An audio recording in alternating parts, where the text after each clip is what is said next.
Good evening, everyone. Sorry I'm running late. We usually start at 7:15. My computer just decided to, be a spoiled brat and pitch a temper tantrum and didn't want to cooperate with me. So we are running a little behind.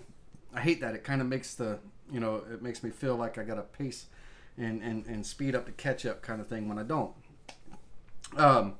We are going to continue discussing projects that we talked about last week. Project tips and information and how-tos that you, the users, have asked of me. I put out a post saying, hey, where's your struggles? Where's your bottlenecks? What would you like to, know about? And many people answered that post throughout Facebook and gave me some topics to talk about. Now, when we finished off last week, we were just kind of touching base on resolution on models. Smoothing we haven't gotten to yet, and draft and stuff, but we were talking about resolution, and so you should remember the quality difference in setting up the resolution on a project and stuff. In tonight's class, we're going to touch a little bit more on 3D models. I had a question from a customer asking, when you have an existing 3D model that you might have bought on Etsy or something, and you want to add something to it, and you happen to have a spire, so you have the ability to add additional models, can you and how do you? The specific question was they had a model of like a guitar that hung on a wall or something. It wasn't like a real guitar, but they forgot the strings on the guitar, on the model. It didn't have strings, and he was wanting to know how you could add that and everything. So I'm going to show that. Another one asked about in Vectric, simply how to copy things along another vector, how to copy objects to follow a certain path, or to follow a line. And then also with regards to modeling and stuff, tilting and fading, what's that all about and stuff. So I think where we're going to start, so we can do this systematically, because we are going to end tonight with two of our main topics, which is photo VCarve. I want to touch on that. I've never really touched on photo VCarve much.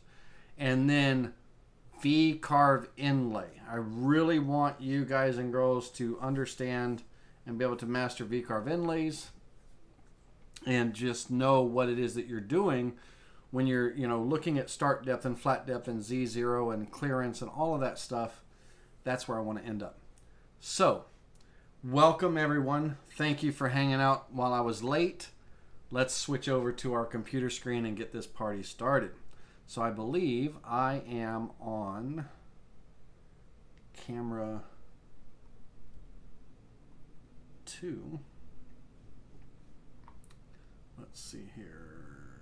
Camera 2. There we go. And let me bring myself down out of the way.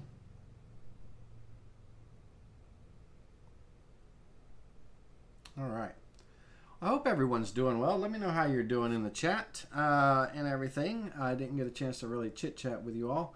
Y'all were talking amongst yourselves while you were waiting on my appearance. But I really hope y'all are doing well this evening and everything. Let's talk about modeling for a minute. Let's talk about 3D and Aspire. Now, what I'm about to show, you would only be able to do if you have Aspire, to be able to add additional models, new components, if you will, to an existing model that you might have purchased online. You wouldn't be able to purchase a model online and import it into VCarve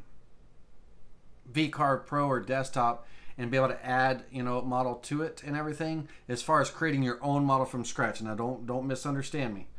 As far as creating from a vector, extruding a component from a vector, you can add multiple models together that you might have that are native to VCarve Pro and Desktop, your v3m.v3m files. You can bring in multiple models and you can build scenes and stuff like that.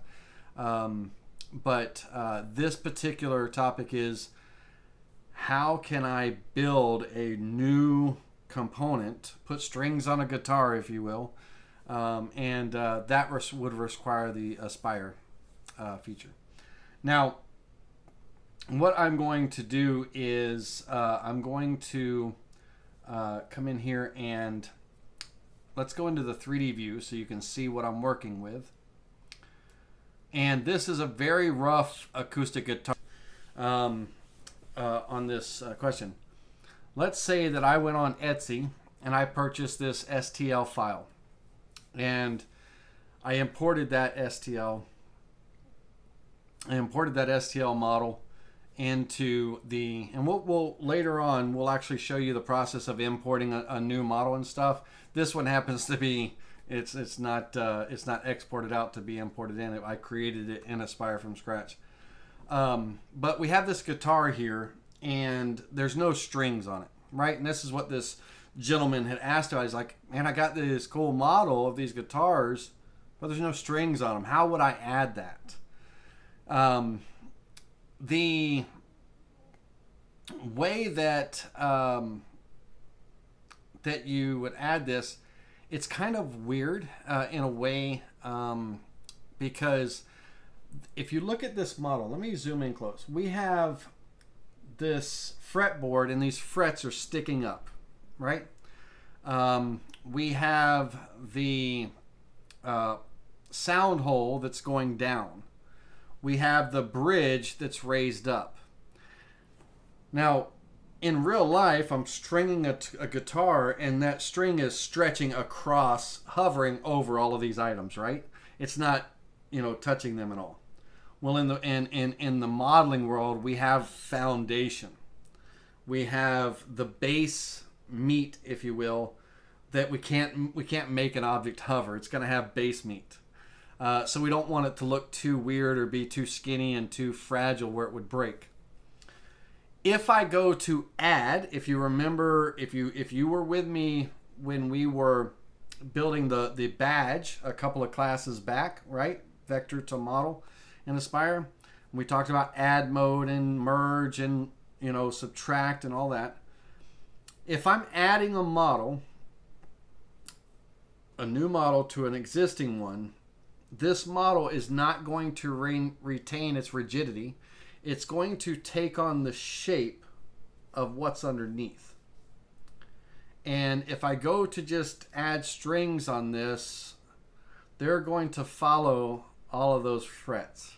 They're going to go down into the sound hole and they're going to follow those frets. The way I have to do it is I have to merge the shape so that it retains its rigidity and it merges with the model. But then, because this body of this particular guitar is 1.5 inches, and the little sound hole ring, which on a real guitar it's not raised up, but I just trying to show differences and stuff. But the sound hole ring is 1/8 inch, so now I'm at 1 5/8, right? When I go to add these strings in, if I don't give it some kind of base meat, they're going to be down in the bottom, right? They're going to be, sunk in because they're merging. They're merging. I need to raise them up so they stick up above the model. So what I've done is on this guitar, I've drawn some rectangles. And I've spaced these rectangles out on the bridge. The bridge had these, in the existing model, had these shapes here. And so I drew rectangles in between there, and I stretched them out to where they would go, like on the winder, right? And I'm not a Lutheran, so I don't know all the keys and terms, but the winding key and where the string goes. So I have them, kind of these strings kind of stretching up to there. So these rectangles, and I've got a very small rectangle. This rectangle at its widest diameter is we are at 0.05, so less than a 1/16 of an inch wide, right? And that's just because based on the size of this particular model. This model happens to be like 15 inches by 8 inches in that board size. So I've got these strings drawn out, these rectangles drawn out, and now I need to build the shape. If I were to select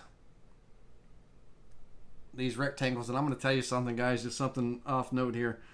Finally got a new mouse, and you have no idea how good it is when you draw to select something and it selects and it doesn't make multiples and triplets and all that stuff.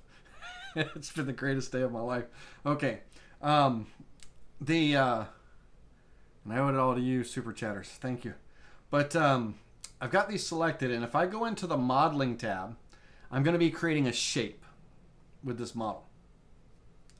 Now, the shape is, I want it to have the roundness on the top of the shape of a guitar string, right? A guitar string is round, right? So it's going to be a curved profile, and it's going to be a full 90 dome, full 90. No base height at this point for this example, and no limit. I want this dome to just start to finish, full 90-degree dome at its whatever height it goes to. I'm going to add this to the guitar, which we just talked about that I can't do, but I want you to visually be able to see what I'm referring to. So when I add this, and I'm going to put here new strings, and when I apply this to create this shape, when we go look at the 3D view, and let's zoom in here, you can see exactly what our problem is. And let me turn this kind of this way. So here, the strings drop off, right? Just like the bridge drops off, right? They come over into the sound hole. They drop into the sound hole, right? Because they are adding. They're draping over the model that's underneath it. They are riding up, and they are like, whoop-de-doos on a BMX track, all the way across these frets. And then they drop off where the head is, and then they drop off into these kind of, winding areas. Unacceptable. We can't have that. We can't have it do that. So what we need to be able to do is we need the strings to maintain their rigidity. So in order to do that, I have to merge the part. So if I merge this,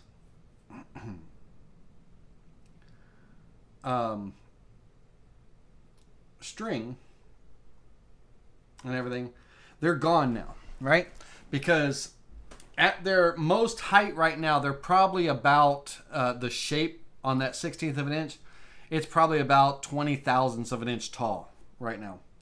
And so it's disappeared. I have to add base height. I have to put meat underneath it to push it up, to elevate it to the surface. And I need to at least go 1.5 inches, the body of my guitar, a 1/16 of an eighth of an inch, sorry, for this little ring here, and another 1/16 of an inch to kind of get above the fretboards. So I've got to, at least 1 3/4 inches, we'll call it, or 1 5/8. Let's go 1 5/8 for right now.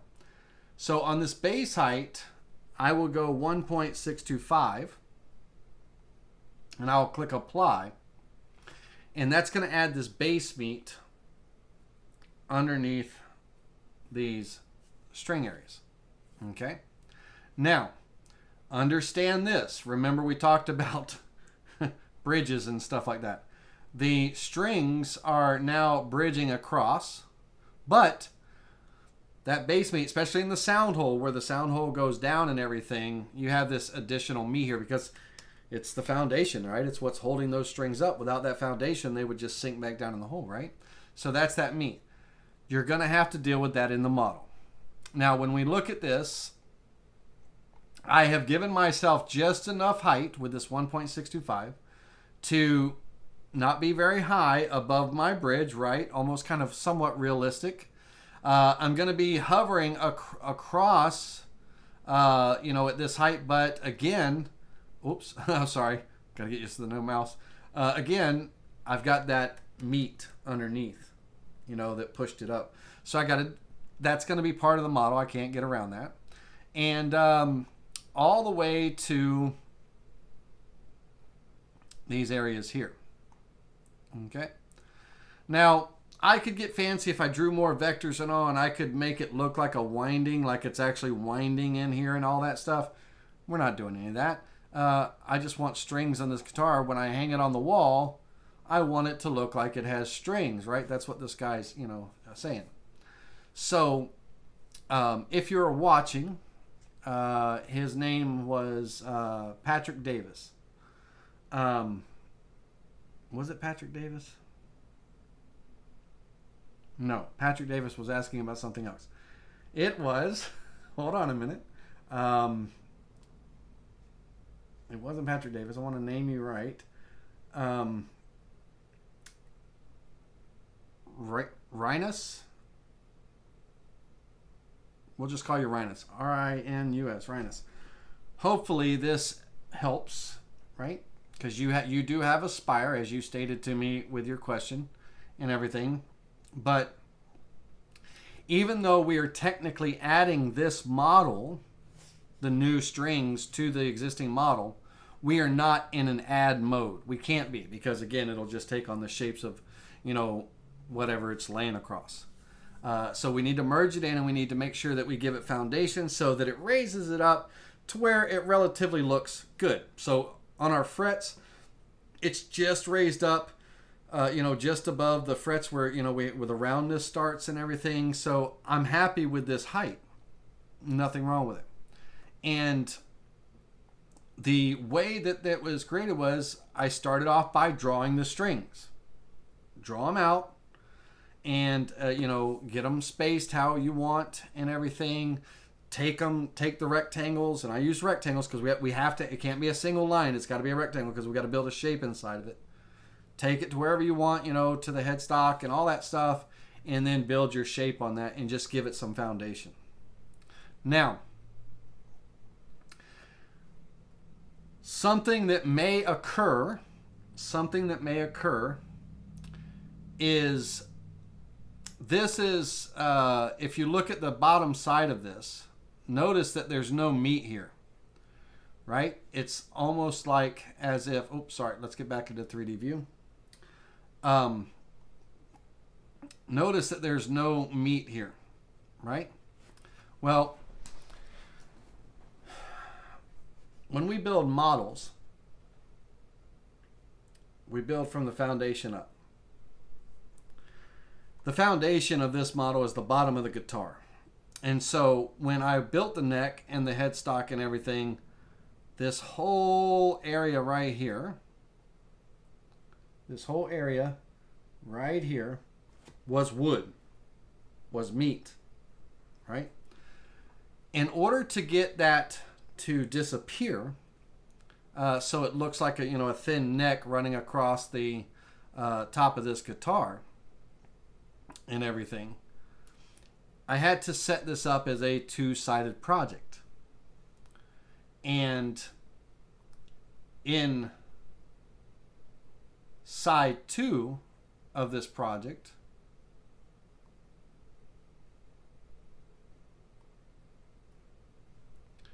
if we look at the vectors, there is another component right here, the headstock and the neck. There's another model there.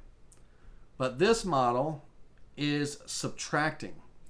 So on the bottom side, if I turn these two models off, the headstock and the neck, you will see it's the bottom of the model, right? You know, when I built that neck and I built that guitar up to 1.5 inches thick, the foundation is the bottom of the guitar on side 1. You know, and if I didn't have side 2, I wouldn't be able to do it the way that I did it, where I could make that part of that neck disappear. It would be that thick. You know, model would be that thick. Which is okay, but not really. Now, here's the kicker, right?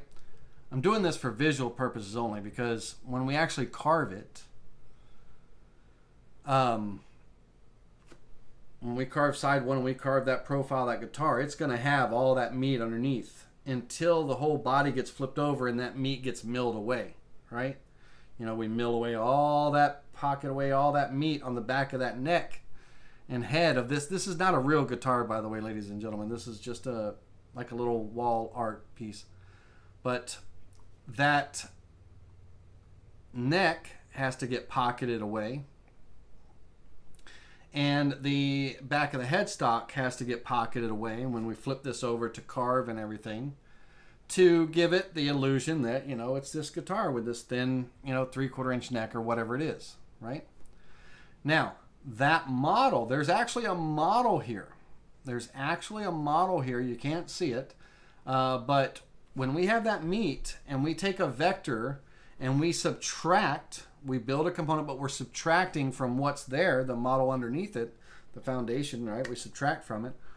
We literally are subtracting it. We're taking it away. So that's why you don't see any of that model or anything. You know. So this here, the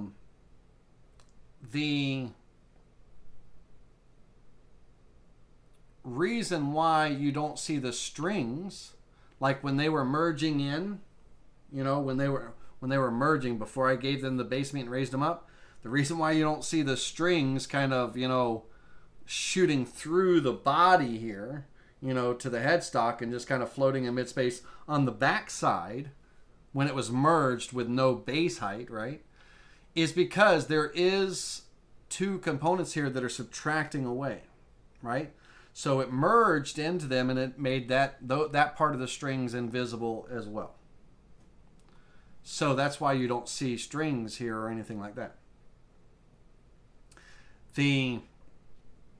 If I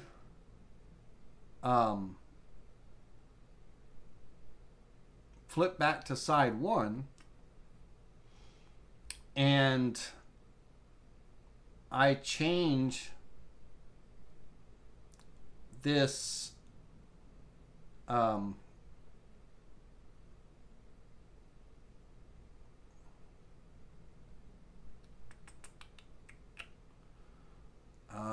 if I go back into the properties here, sorry, had to catch my thoughts on what I was doing. If I change this shape height, you know, back to its original shape height before the base meat and everything, and I'll just go, for right now, I'll go like a 30-second, so 0.03125, because it's 0.29 or something it was. I don't remember exactly what it was. But I'm going to bring that down in, and, you know, where it's merging in. Now, if I were to turn off the neck and the headstock here, on side 2, okay,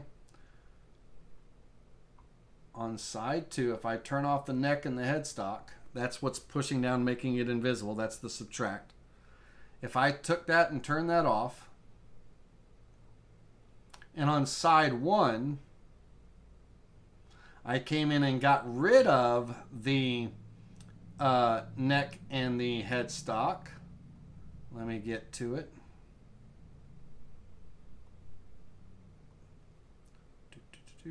Turn that off for a moment.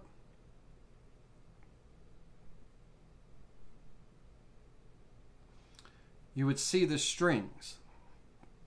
Okay, you would also see the frets. The frets are there too, but you would see the strings, and they're merged. Remember, I said they're merged right now. No base height, so they're at the bottom of that part. When we give it base height, right? So let's say I go back into my strings, and I give it base height 1.625, let that rebuild, those strings, all that meat and base and everything, you're going to see it there, right?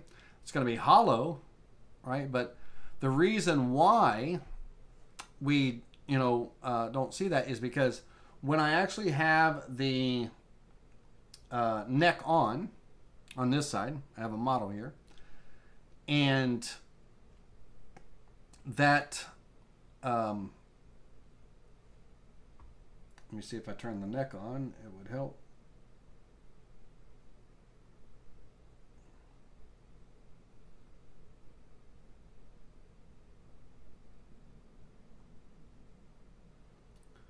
Hold on, where's my neck?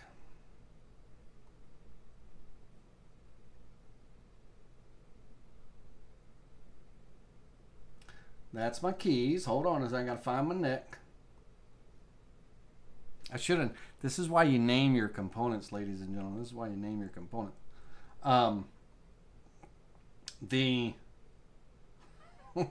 my? I think it's number 6. Number 6, lucky number 6. Okay, so there's my neck and my fret. It brings my frets back up to the top and everything. And again, my strings are,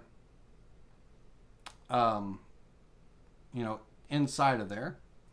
And my neck actually needs to be,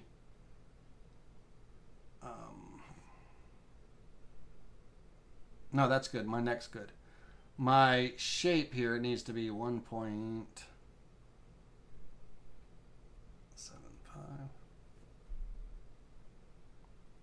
I've got something else turned on that shouldn't have been turned on, but that's okay. We'll bring those up.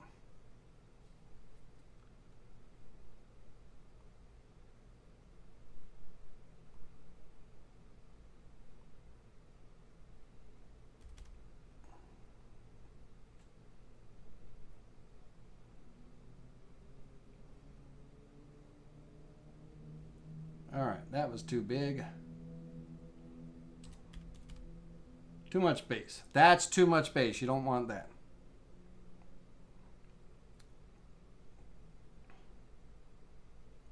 Okay, now let me flip over to the other side and let me turn on the subtract of the neck and the headstock. Separate vectors subtracting, getting rid of that meat. So that wipes away the strings that were there. It wipes away the back of the neck and the back of the headstock. So it has this illusion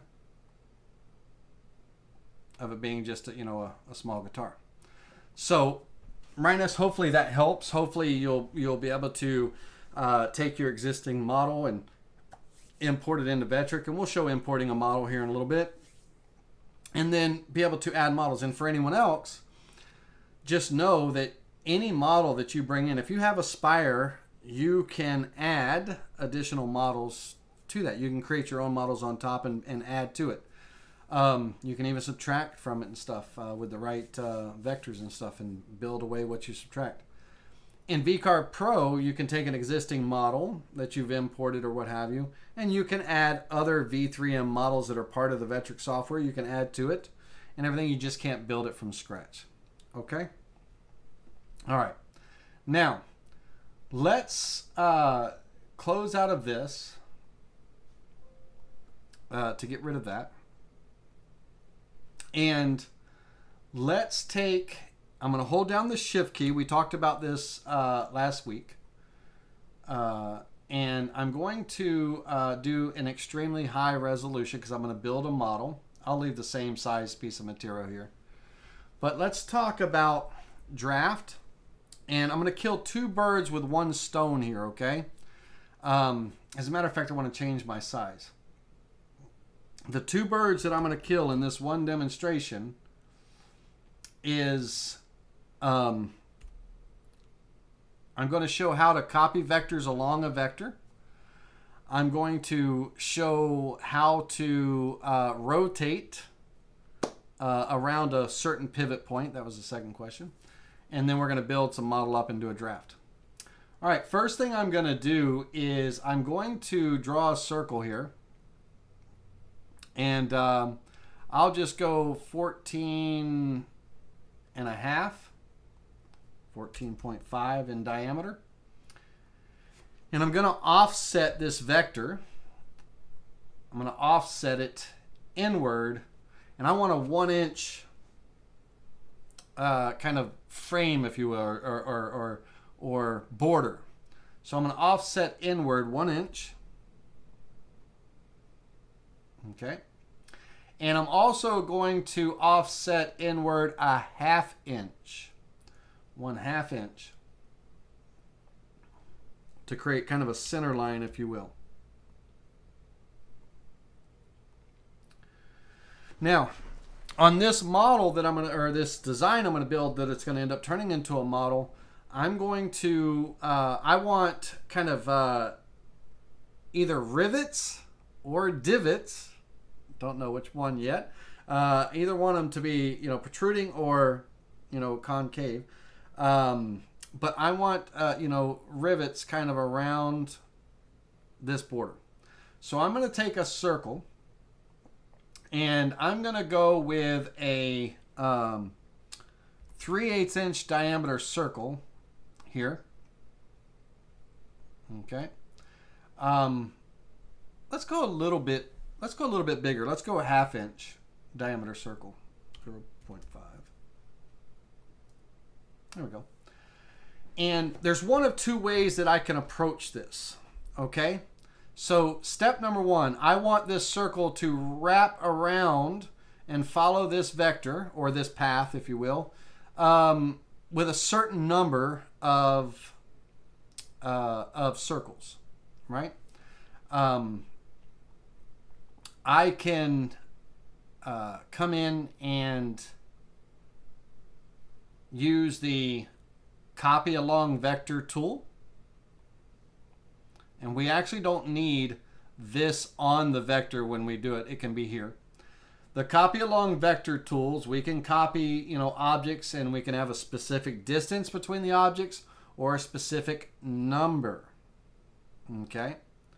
In this case, I'm going to go, I want a number of copies. I want 20 of these. I want this circle that I selected first to follow this path that I select last. I want 20 of them.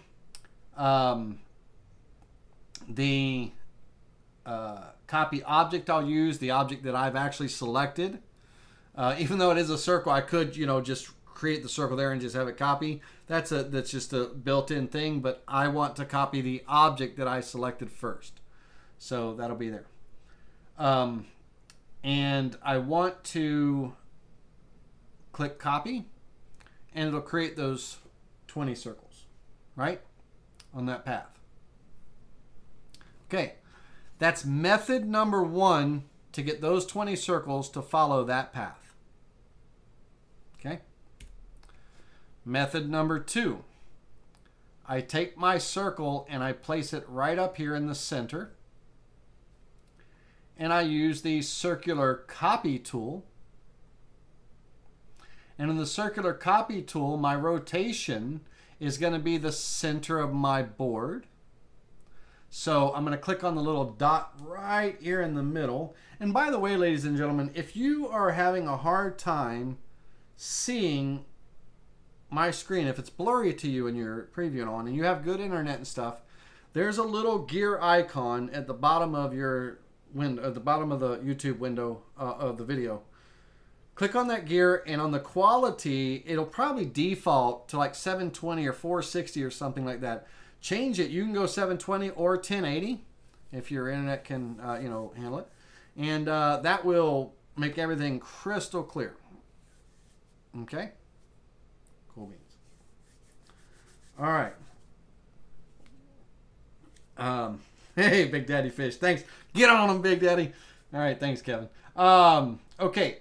Now, 0, 0 is my rotate angle on this, and I want a number of items, 20, right? Same number of items, and I want to go 360 degrees around. Now the cool thing about this is I could do 20 and 90 degrees. I could do 20 and 45 degrees, right? I could, however far I want that circle to go, right? In this case, I want to go the full 360. So when I copy that, that will create that 20. And so there's two methods there for the same results. Okay? Now, the circular copy tool, which we're in right now, is a circular copy. It circles, it creates a circular copy around a particular pivot point. Center pivot point preferably, right? The copy along vector tool, that line can be S-curving, wiggly, whatever, and it'll copy those first selected items along that vector. So in this particular instance, either one of these two methods apply to get those 20 circles around that path. If this would have been kind of an S wave or something and I wanted 20 circles to follow that path, then the circular copy tool doesn't apply. The copy vector along path applies. So if I have this path here and I want this circle to follow this path, and I want 10 copies of it, then it's going to create that and follow that path, right? So that tool would apply in that scenario. In the circular scenario where we actually have a pivot point, you know, where we're rotating around, both of those work. All right, cool. Okay, so let's get rid of this. Man, loving my mouse, loving the mouse. Okay, so now I have those. They'll end up being rivets or divots. Don't know yet. We'll figure it out. All right. Now, I'm going to draw a rectangle. Got someone in the background. God bless you. I'm going to draw a rectangle, and I want this rectangle here to have a height of 1 inch. 1 inch. And I'll just go 375 by 1 inch.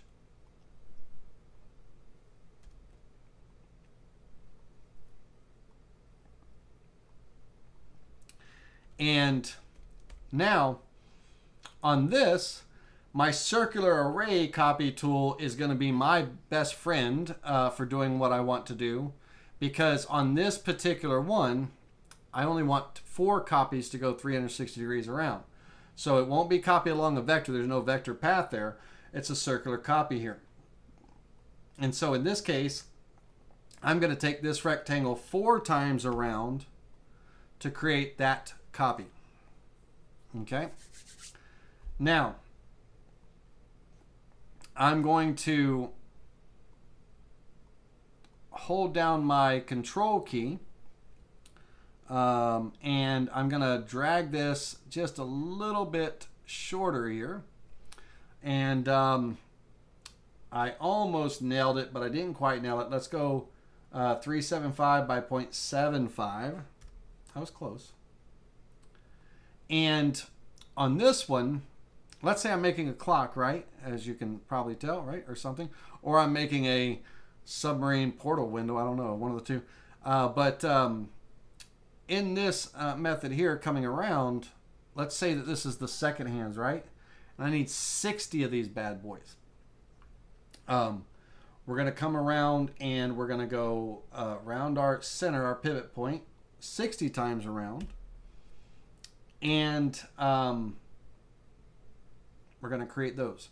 Now, in the 3 o'clock, 9 o'clock, 6 o'clock, and 12 o'clock position, we remove that rectangle, you know, that got copied into it there to create that. So this is how we would create circular copies and things in that manner.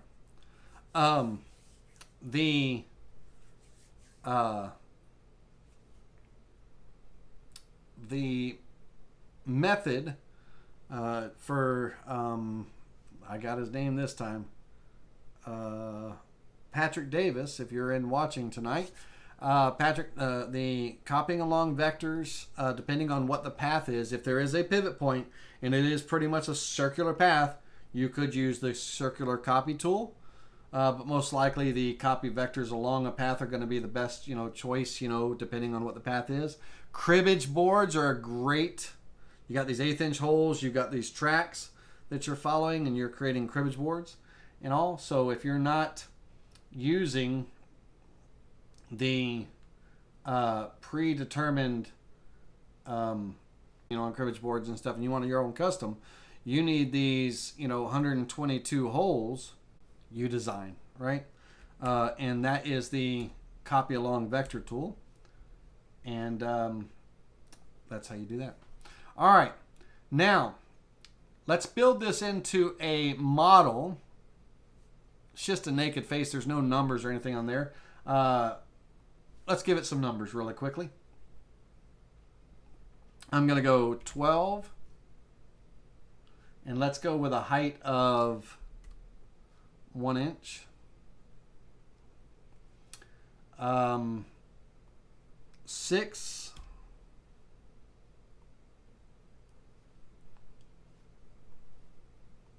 9.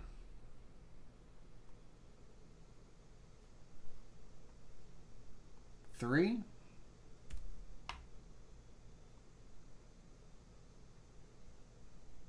'Kay. Cool beans.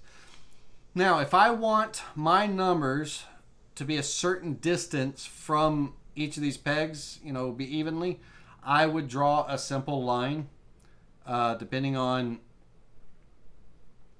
how long, here, let's do this. I would draw a line 90 degrees. Let me get my 90 there. I would rotate it around 4 times. And then I would move my numbers at the end of that line. So if I'm going to be that, like it's got to be perfect, anal about it or what have you, then that's how I'm going to use that line as my spacer kind of deal. Okay. Cool beans. All right. So now, and those lines would get deleted and everything. Let's build some shapes here. So when we're building a model, my first shape is going to be the clock outer body. And I want the rounded edges. I want the whole outside circle to have a radius. So it's going to be a curved profile. It's going to be 90 degrees. Let's split the view so we can see what's going to happen here. It's going to be 90 degrees, and I want a thickness on this clock. I'm going to go 1 inch thick. And if I went no limit right now, we could almost anticipate what's going to happen, right? We're going to have this big half sphere, right? So I want to limit to height. What this means is it's going to go up, and when the shape, not the meat underneath, when the shape reaches whatever height that I set, it's going to flatten it off. So it's going to round it over and flatten it off. So in this particular instance, I went, I had it set to 0.3 here. Let's say I was at 0.5. Okay. As that shape height, not the base height underneath, as the shape height gets up to 0.5, it's going to then round over. It's going to flatten off and everything. So for me, 1/4 inch to 3/8 looks good. Let's see what a quarter looks like. Too many decimal points. And everything. And so nice little round over and stuff. And I just want to soften the edges. Okay. Start a new component. We're going to start a new component here. Yes, we're buffering. Thank you, Big John. It might happen and everything. Can we add a tool pathing using quick engrave with a 90-degree diamond drag bit cast acrylic? Sure, JR, we sure can. We'll get into that. On this shape, my next shape is going to be this inner circle. And I'm going to subtract from my previous model. And I want to have a subtraction. I'm going to go a 1/4 inch deep.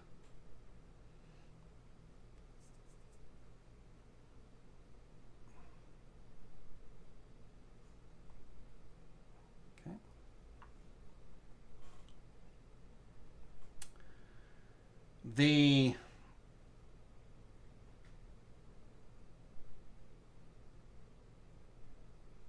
Let's go 3/16.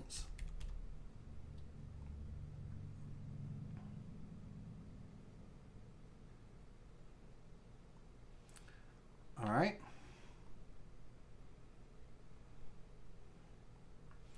The next shape, when we start a new component, we're going to, on my divots, I should have grouped these together, hindsight being 20/20. I should have grouped these together immediately after they were created, so I don't have to do this.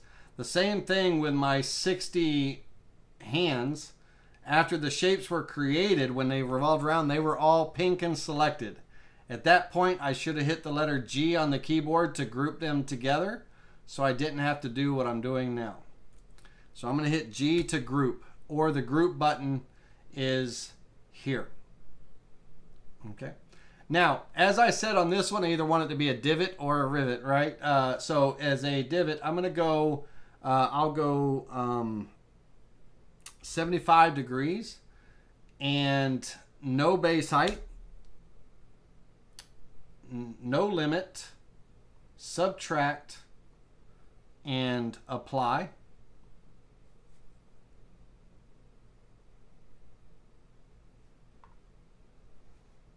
Okay, so that's going to create that divot. If I added instead of subtracted, it would be the rivet. So, you know, either or, right? Whichever one, you know, tickles your fancy. All right. On my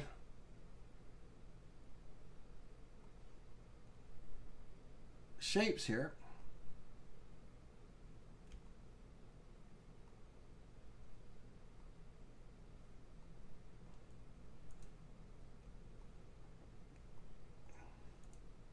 I'm going to turn off this circle. I'm going to turn off this group. I'm going to turn off the numbers. Actually,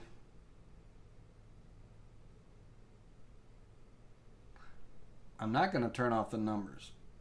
I'll do it all of them at once.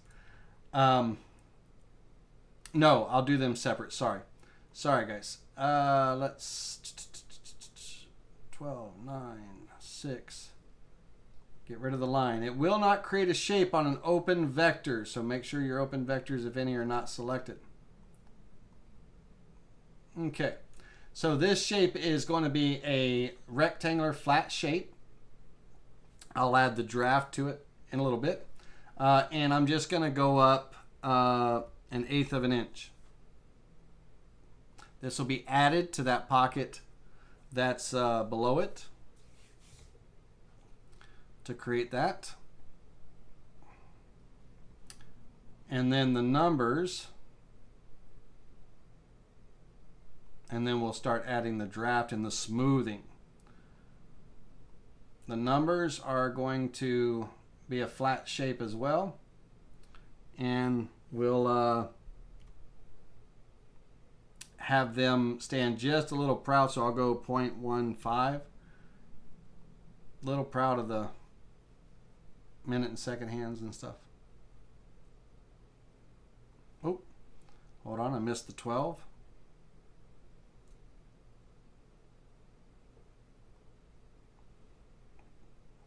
Okay, now let's close this out. And this is as far as we're going with this example and everything. We're going to close this out and we're going to create the draft and all. So I'm going to go into full 3D view that we're looking here. Now, when we are creating a draft, for those of you that were not in the badge class a couple weeks back, a draft, you typically hear that term more so in concrete work or moldings. Injection molding is a good example. The molds will have a draft built into them so that the parts, once they're formed and everything, they can come out. The draft is just basically a little bit of an angle. Now I utilize draft for the purpose of giving me a little bit of meat, a little bit of an angle, and to help me with kind of somewhat, not a great deal, but somewhat optimizing the runtime on my toolpath. If my bit is zipping along, that finish cut, it's zipping along and everything, it's never going to quite, if I'm running 125 inches a minute as an example, it's never going to quite get to 125 inches a minute unless it's on a flat, straight runway where there's no acceleration or deceleration. It's just going from a quarter mile, 0 to 125 in however many seconds, right? We got to get up there. But if it's got to slow down to raise up or go down or anything like that, how much it decelerates, depends on what it's got to do and everything, and then how long it takes it to, ride that obstacle. Because the finish cut doesn't make passes. It rides the bottom of that cut, and it only raises up and down on a 3D cut based on the design and the details and everything. Right now, my parts are square. So my bit's coming in to this square point, my tapered ball nose bit, and there's a slight taper. Remember, my finger's straight, but there's a taper there. So there's a taper and everything, and it's got to come up and over, and it's going to slow down because it's got to get to that edge. That bit has got to kind of creep over to that edge and everything, and all, and that deceleration and all to get there. We can help with that a little bit by giving it a little bit of a ramp draft, but that draft angle gives a little bit of a ramp that the bit can ride up, so it doesn't have to decelerate that much to make that that curve. And it's minuscule in the scheme of things, but over the big picture, it adds up. It adds up to time and stuff. And so in this case, on my number components here, instead of my bit having this straight wall and everything, I'm going to give it a draft. It also makes my numbers and everything, it makes everything look better as well. But this draft here, add a draft to model. And if you look at what it says create a component from the visible model with a draft. Visible. So if I'm creating a draft just on my numbers, then nothing else, I don't want anything else visible. So I'm going to turn off everything so that, I wish they had the one click all turn off button. Maybe the level button does that, but I'll check this button up here in a minute and see if it does it. All right, so we'll come up here to my numbers, and I'm going to add a draft. In this case, I'm going to go with a 15-degree angle, and that's just going to give me that slight, not much, just that slight angle there. So just that slight draft. Now if I went extreme, let's say 45 degrees as an example, it'll go back to normal, and then it'll build that 45-degree draft on there, which would look terrible, but just to give the example. And while that's doing that, let me go back and make sure I have any questions. They are called tuning pegs or keys. Thanks, John Johnson. On that, I appreciate that.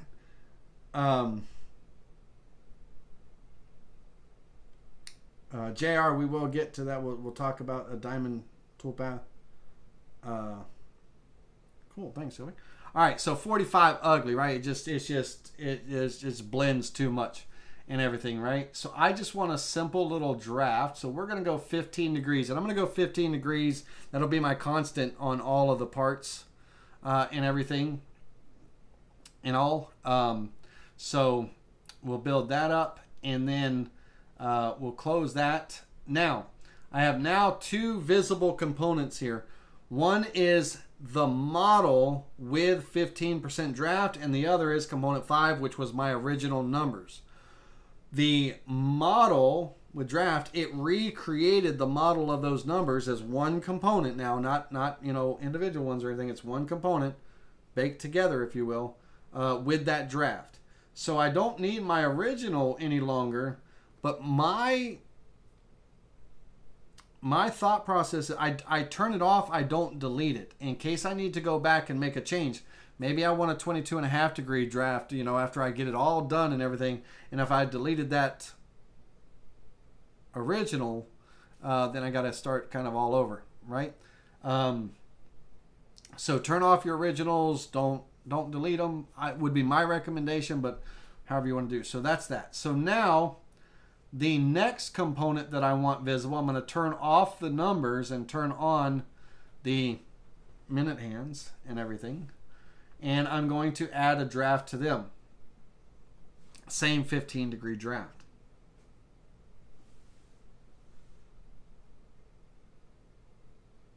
Okay. Again, new draft was created. Turn off the original.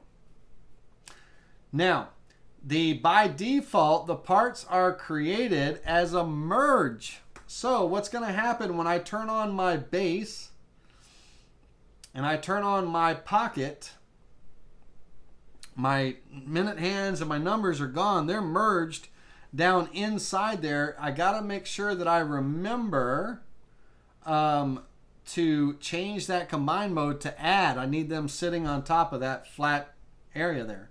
So I need to change them to an add. By default, when you add the draft, it makes it a merge. So make sure you remember that. Okay.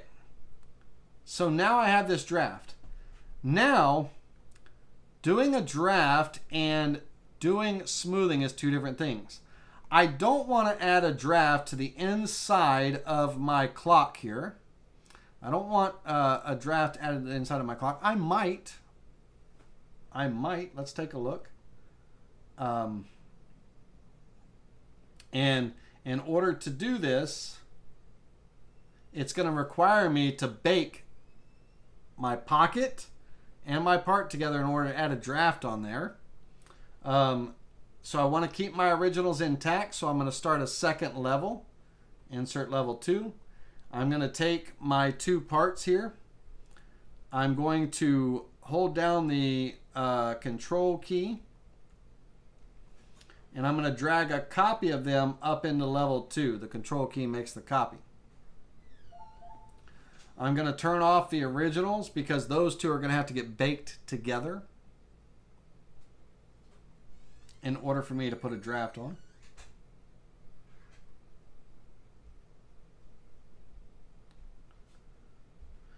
Now, the thing about this, and this is kind of, I would not do this. When I add a draft to this, it's going to add pretty much a draft to all edges and everything. So not only on my inside edge, but also on my outside edge as well too. So we'll look at that when it gets created here in just a second. Hey Carl, how you doing? All right. I'm excited. It's 8:20. I want to move along. We're going to move along and move through. But I want to show smoothing, the difference between, the draft, what it does for us, and what the smoothing does. And then I want to move on to, VCarve. We're going to switch out of Vectric Aspire and go into VCarve Pro.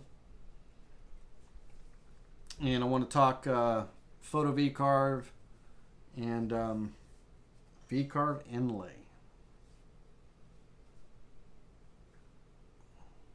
By a show of hands in the group, how many of you have done a VCarve Inlay? at least one, right?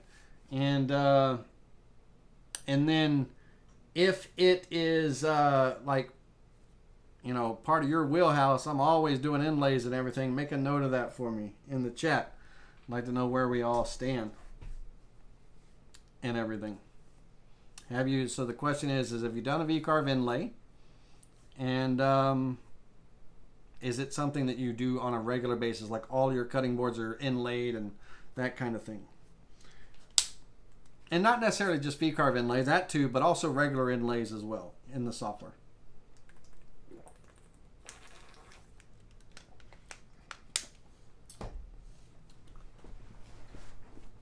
All right, so this 15-degree draft is building.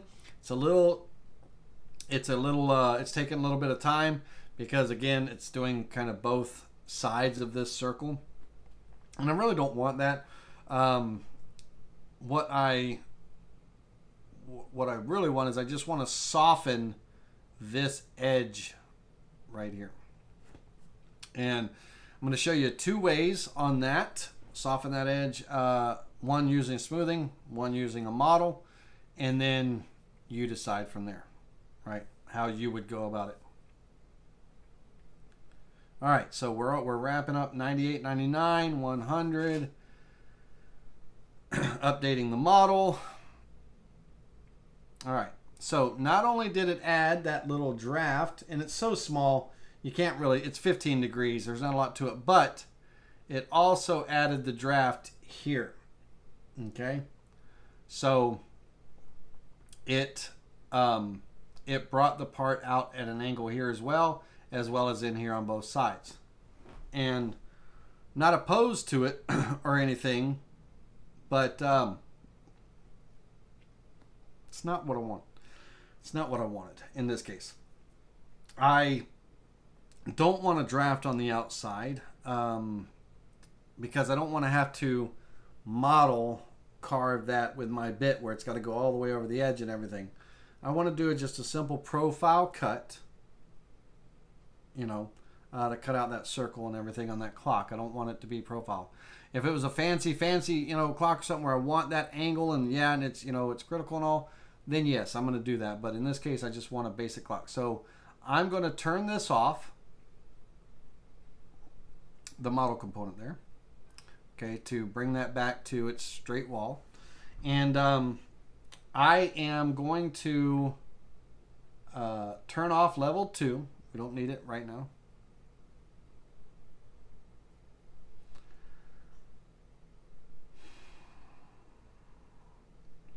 I'm going to turn level 2 back on. All right. What I want to do now is I'm going to add smoothing to this model instead. And I want to preserve my transparency on this. I want that checked. If you don't have preserve transparency checked, then where there was no model before, it will create model meat to do whatever it is it needs to do. So it will create meat where there sometimes shouldn't be any. So you want to preserve transparency so it'll keep that invisible area. So I'm going to turn this up about midpoint, and all I'm looking to do is soften this inside edge, the top part of that inside edge and everything. And you know, I'm smoothed at 50% here. Let's go a little bit more.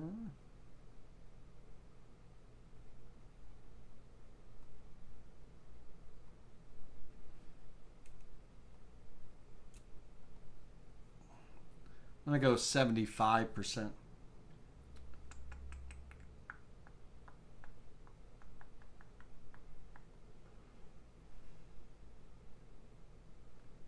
All right, so on the smoothing, I'm going to increase it from 50%. 50% didn't give me enough of a little bit of a smooth. And then I'm going to take it to a second step. Oh, I just told you to preserve transparency, and as I'm talking, I unchecked mine.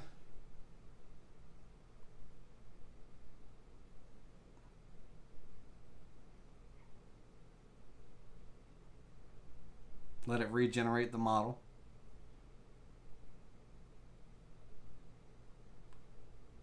It's getting there. Come on. All right. Let's go. I'm going to go about 75%. And soften that up.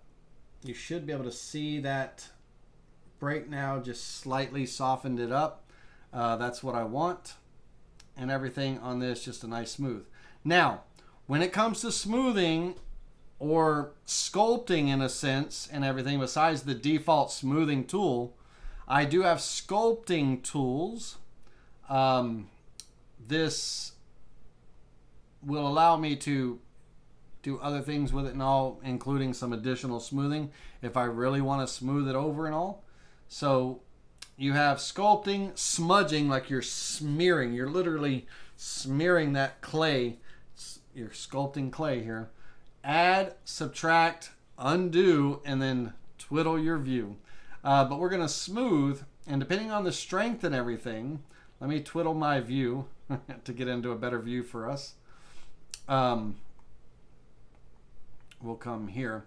But when we're smoothing and everything, depending on the strength and everything, depending on what I want to do, I can really go in and smooth that around and just, you know, sculpt it and everything. So if we look at, if we close that for a moment,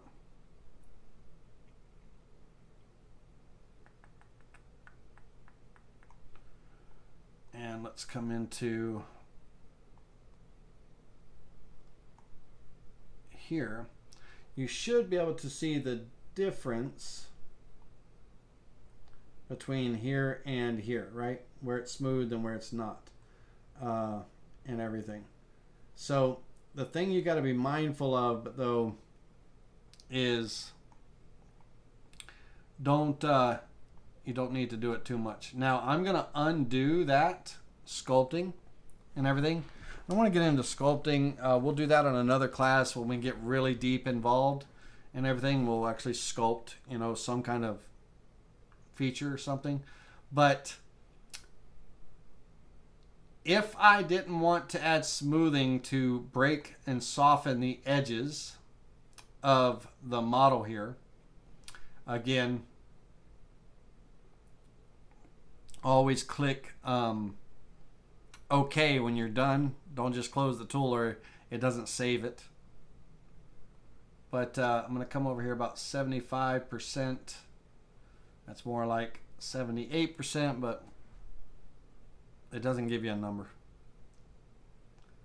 All right, 75. Nailed it right on there. Okay. Let's turn the original component off. And so all we did was literally just soften the edge. Just soften the edge. Now, what if I wanted both edges of my rim to be rounded over instead of just the outside? What if I wanted the outside and the inside of the ring to be rounded over? Then that's just a matter of selecting. Let's turn this off. That's just a matter of selecting these two vectors here, creating the shape, that curved profile, 90 degrees.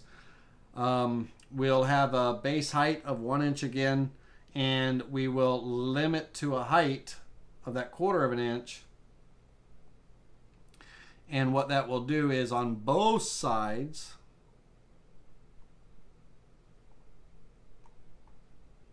it will create that rounded over ring on both sides. So then I can, with that, my circle here cannot be used to create that inner meat because you see there's voids and pockets here between the vector and the line. So I need to offset that vector outward. Offset tool outward. I'm going to go just 1/8 of an inch in or out into the other model, 1/8 of an inch, right? Just get in there. And then that vector will be used to create this shape, which will be, you know, my center piece. So this will be 3/4 of an inch tall. So I still have that. I'm going to go 0.875. So I still have that 3/16. And it's flat, not a curved profile, flat, and apply. And it's not going to be added. I added it, and look what happened. It shoots up this inner ring right here, right? It's like taking a flat piece here and literally pushing that level of that layer of wood up, right? It pushed up that model, that skin and everything, and shot it up, and that's what that's doing there. So we're going to make sure we merge those two parts together so that doesn't occur. Okay, so now I can go back in, and I've got two rounded edges, and I can come back and turn on my numbers and everything. Now, me personally, the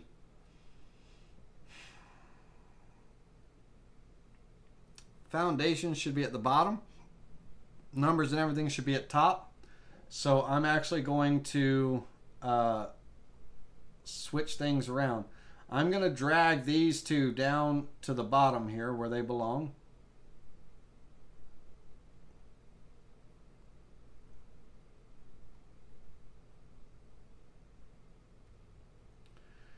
And I'm going to drag these two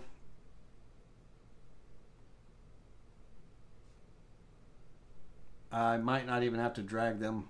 They should just sit right on top. Let's get into 3D view and see. Yeah. So there we go. Didn't even have to put them in another level. All right, so now I have that rounded edge. Okay, so smoothing can be done with the smoothing tool, with the sculpting tool. That's, you're doing it by hand. You're sculpting clay. You're the brush, right? You're the artist. In a sense, that's really the only two ways to kind of add smoothing and everything. Draft angle, that kind of just gives some extra meat. That angle, it adds some dimension to those, and so the walls aren't straight up and down. So that could help with run times a little bit. Not over a grand scale of things, it will shave some time off, but it's not going to be big numbers, you know. But for me, drafting is takes place when I have small things that straight edges to just give it that slight angle for appearance sakes. I think that this looks much better than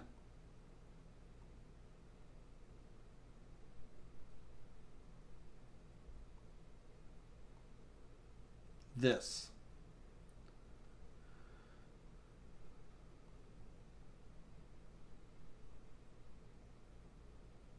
For me, it just has more of a finished edge to it, because it does, and a little bit more meat and stuff. So I prefer the drafted versus the straight.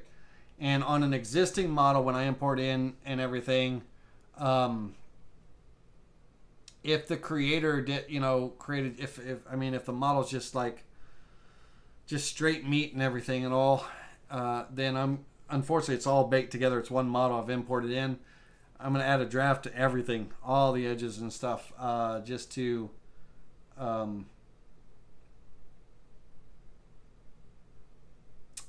for me, it just gives it more of a refined look. All right, let's get past this. We've talked, modeling for the last 3 weeks. I want to kind of get back into Vectric for a minute and all. don't worry, we're gonna have more classes, like full on classes. But these are topics. I got a whole slew of requests and everything, and I'm trying to just fit in just little tidbits of stuff. Let's close out of this. I'm going to close that. I will save it in case somebody asks me a question about the clock and I got to come back to it, but I'm accumulating a bunch of stuff.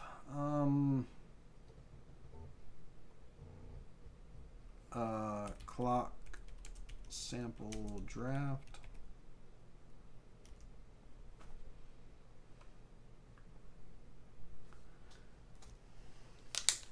If I seem slow and punchy today, like, just kind of like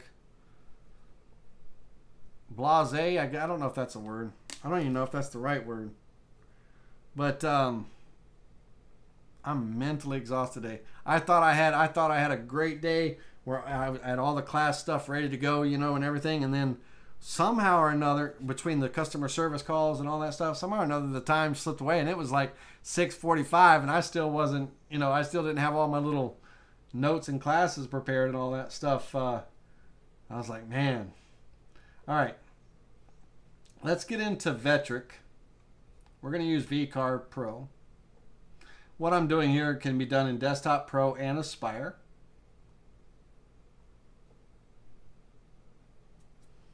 So you'll have to forgive me. Oh, wait a minute. Did somebody throw in, hold on a second. Did somebody throw in a super chat? Oh, you guys did. Hold on a second. Big Daddy did, but hold on now. Viewer activity.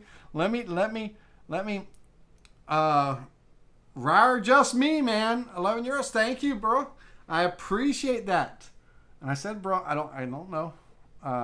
But man, thank you. And Big Daddy Fish, thanks, Kevin. I appreciate you. I appreciate that a lot. All right, let's see here. Let's create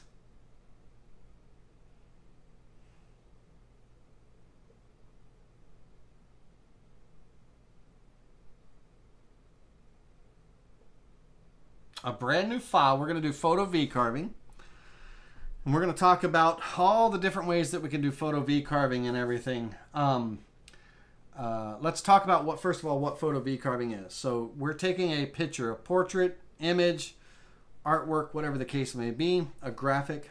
We're importing it in JPEG, PNG, bitmap, GIF, or TIFF. We're going to use a VBit, various angle VBit, and we're going to be cutting slices in different patterns and everything to ultimately, when it's all said and done, the deep areas of the deepest part of the carves are the dark areas of this photo. The shallower cuts are the lighter areas of the photo, and when you add some type of dark tint or color or stain to it, the image magically appears, right? It comes, it presents itself. The art of photo V carving is trying to get the best looking image we can in woods that have all kinds of weird straight grains and everything. When I photo V carve, I prefer like a soft maple or a select pine, something that doesn't have a real crazy grain to it. I do not photo V carve in oak. For me, oak has open pore grain, and we lose the detail in the images because of that open pore in the grain. When we're doing fine lines, which you'll see as we go through all the ins and outs of photo V carving here, when we go through fine lines and stuff, we're trying to create fine lines of V carves to create this image of whatever, your dog or your people or what have you. And all of a sudden, we just have this open pore grain that's just, takes away from the detail. So personally, I don't use any real open pore grain type woods like that. Oak, I don't carve in oak, period. Oak is great for building cabinets and furniture and things like that, but I don't carve with it. And everything. But in this case, all photo VCarves, I don't have any notes or PowerPoint presentation to pop up or anything, so it's just me talking. Post carve, after the carve, you want to seal. You want to seal the grain. You want to seal the wood and all. But before you do that, you want to clean out the carving, right? So here's kind of your method. You're going to carve this VCarve based on, kind of what we talk about tonight. When that carving is done, with a combination of fine, light sanding, not too aggressive. We don't want to carve away the design, the engraving and everything, but 320, 220, 320 sanding to take away any little fibers that might be sticking up. A wire brush, copper type wire brush, brass, not copper, brass wire brush, where the bristles are somewhat rigid but also somewhat pliable. We're going to scrub the carving and everything, and we're going to get all those fibers and everything out of inside of that, the bottom of the V cuts and stuff. We want it clean as we possibly can. It's going to take a lot of work. Once it's all clean and vacuumed out and everything, and all of our fibers are, tamed, if you will, removed or tamed, then we want to seal this. I don't know if a sanding sealer will be enough type of, of a sealer and everything, but we want to seal this so that the paint or stain that's going to apply doesn't soak into the grain. We're going to use, a lacquer, a resin, not a resin, sorry, like a poly of some sort,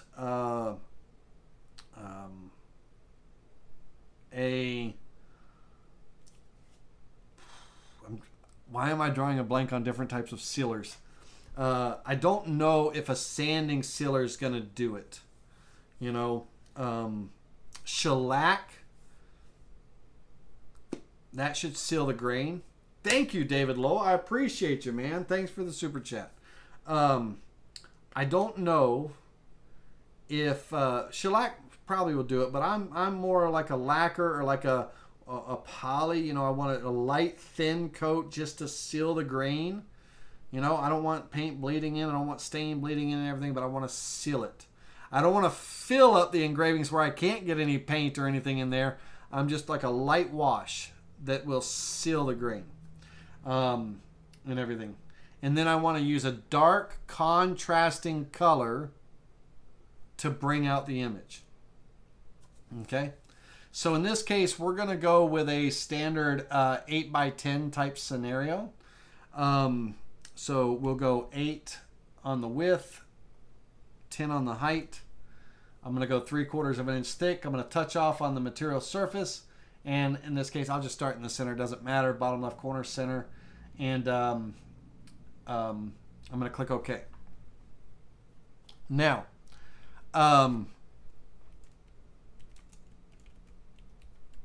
let me pull up a portrait for an example. Bum, bum, bum, bum.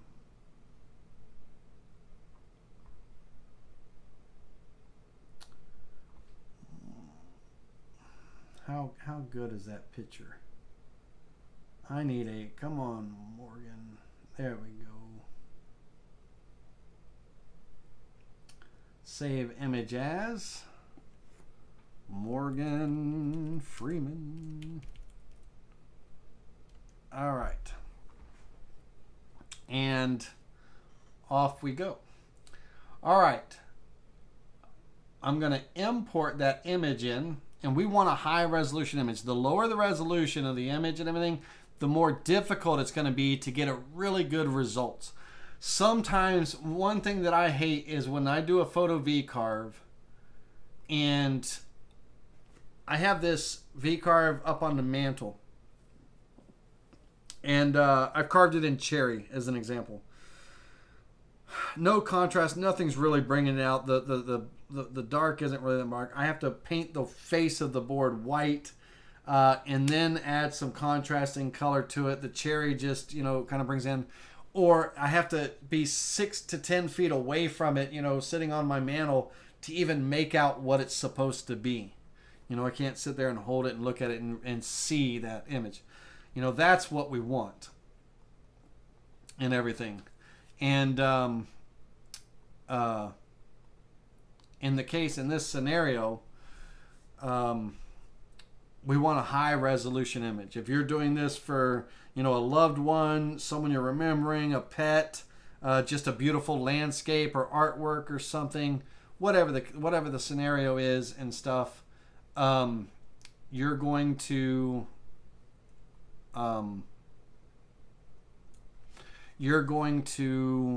want the best resolution that you can on your camera can offer you. Sanding sealer is shellac, thinned down. Also, it's de-wax. Also, it is the wax shellac. Thank you very much. So it's probably thinned down with something like a mineral spirits, if you think about it, right? Or an alcohol, like a denatured alcohol or something. Is that what it is? I'm not a finish guy. You'll never see me teach a class on finishing. It's not going to happen. I'm not the greatest. I have this one customer that I train. His whole family are artists. Wife, him, and his dad. They all three live together. Beautiful paintings. I mean, I'll help him, teach him how to do carvings. He does a carving, and the finish, the level of quality on the painting of the different colors and this and that, knocks it out of the park every single time. I am envious of any of you that have that level of skill. Really am. All right. Now, when it comes to the images, let me just say this. When it comes to the images, we can use a vector texture tool, vector create to create textures to create our lines. We can use other vectors to create our lines depending on what type of pattern. You'll see some different results and things I will show you here in just a minute. We have some photo editing tools where we can crop a photo. Let's say that I wanted to take the time and I wanted to outline Morgan here and create a vector profile around him, all the way around him, to outline him and get rid of the background, right? Crop. Once I have that closed vector, and I'll just, as an example, I will close off a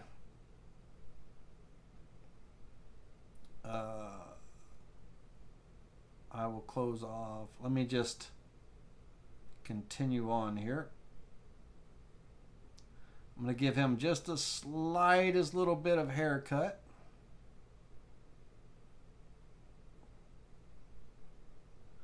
This is where I wish I had my pad. And I'm going to tell you right now, oops, I got to fix that on his shoulder. I am loving the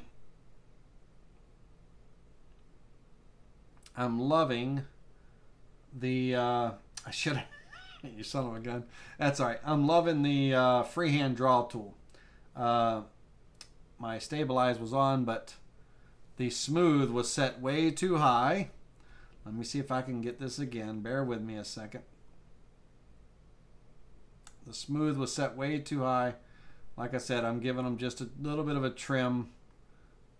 Don't ask me why. I'm just trying to do this in a quickly manner. I would take hours if I had to get the right outline and everything. Okay, that'll work for now. I'm going to take a line tool and I'll just connect this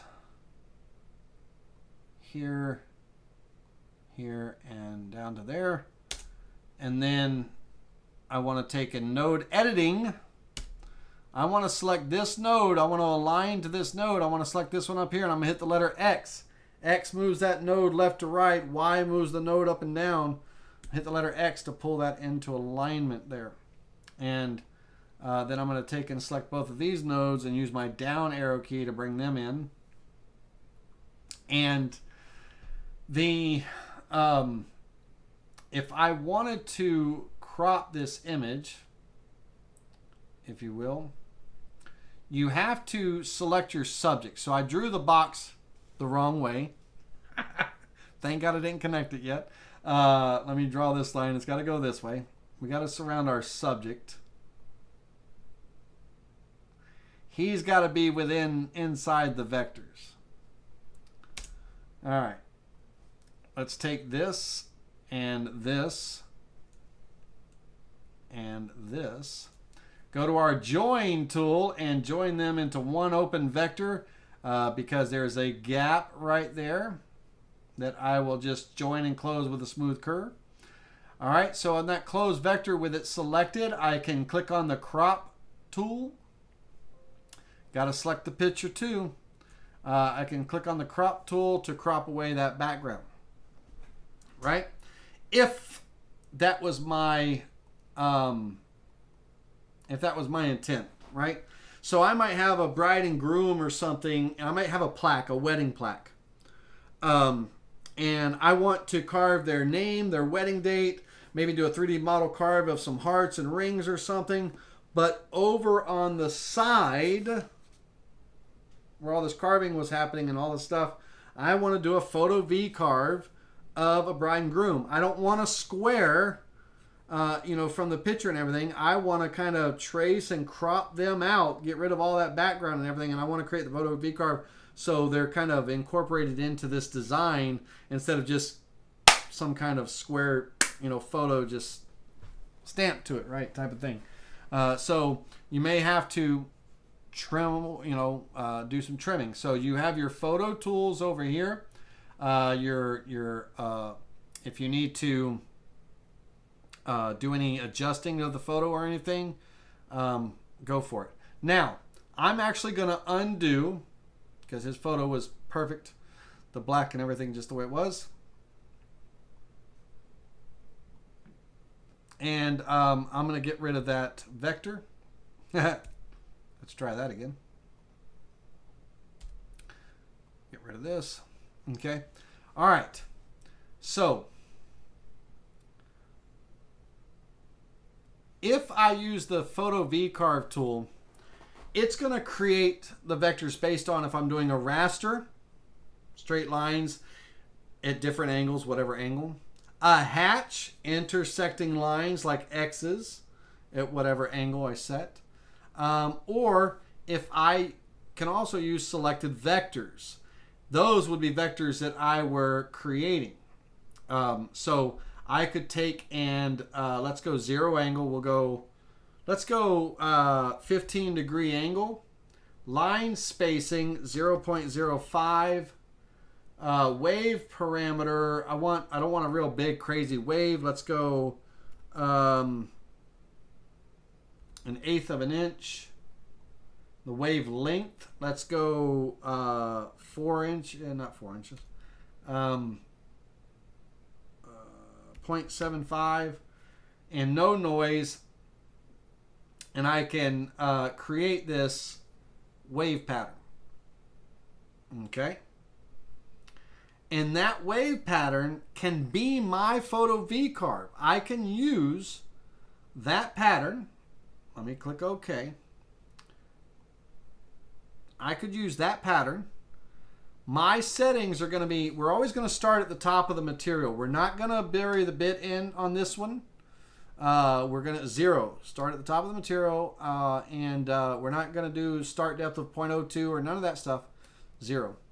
My maximum carving depth, I'm going to set this to 0.05. That's my, I like that number. You'll see that number also in Todd's photo VCarve for, I don't know if it was VCarve Desktop Pro, but when he was demonstrating photo VCarve in the Vectric software, Todd when he was demonstrating this tool, 0.05 was his number as well too. It's a good distance on the lines and everything. Just under a 16th. Now the step over retract and all, we won't have a step over retract when we're using selected vectors. The step over is going to be based on the space of the vectors, and the retract and everything is going to be, it's just going to come out of the wood and then go to the next line. We will not have line spacing when we use selected vectors. It's already spaced. We created them with that tool. We created the spacing and everything. We will not have line angle with that selected vector tool. That's already been done when we used the texturing vector texture tool. We did angle, space, height, all that stuff. So we have just to provide a start depth and a maximum carving depth. How deep? What's the maximum I want my bit to go? Now, I'm on the fence on a couple of things when it comes to bits. Number one, you want a narrow bit. 60 degree is a staple. It's a good bit. Nothing wrong with it or anything like that. I'm carving at 0.05 inches deep, just under 1/16 of an inch. So with a 60 degree V bit at that depth, the width of my lines aren't very wide. So that's a good go-to bit. But I'm also, if I make my line slightly tighter, a narrower angle V-bit, like a 22 and everything, I think I could get more detail out of. Now, I have not used my 22 degree V-bit with photo V-carving. I've always used 60. But when I was examining things today and kind of looking at it and stuff, I think if I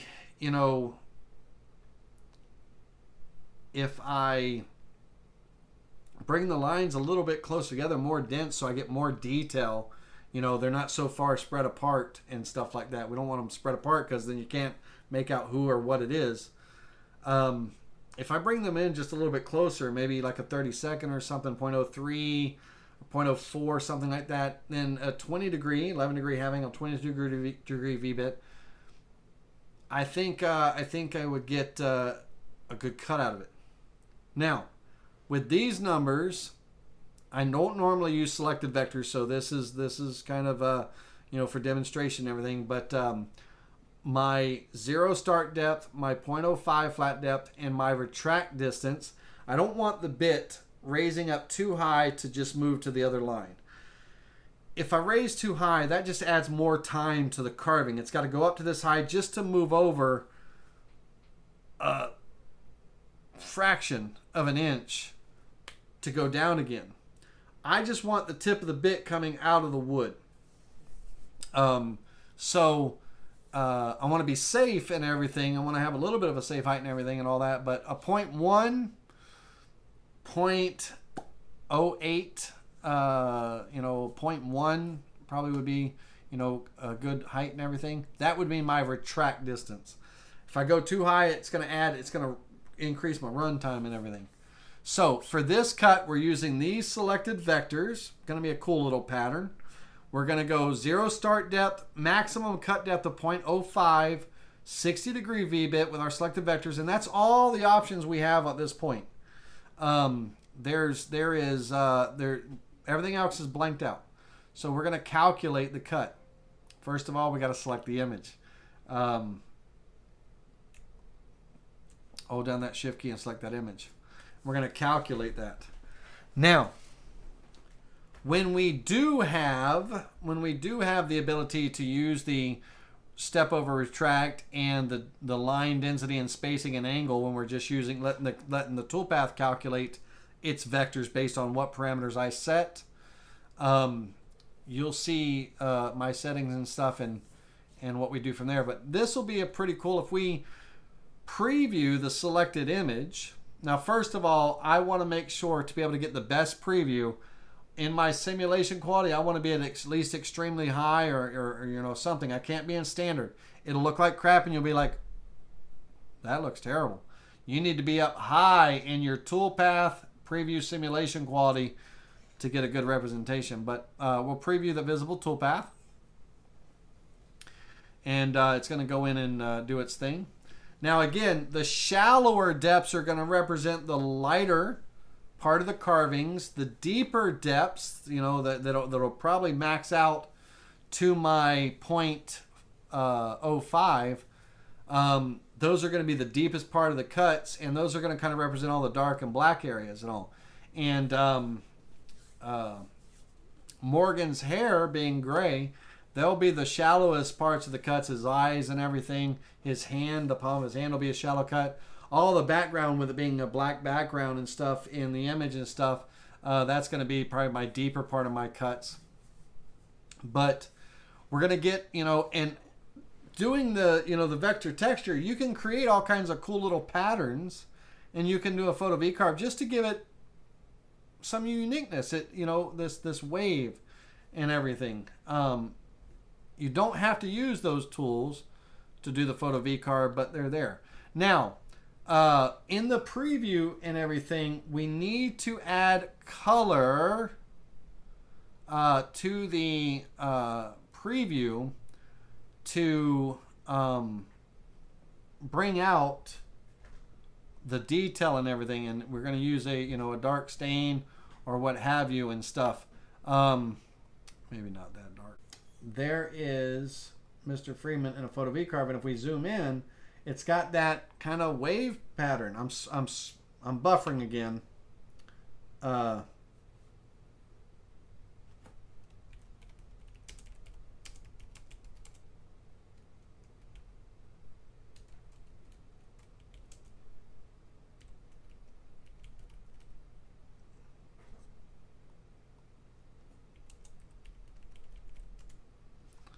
All right, let me bring him back out.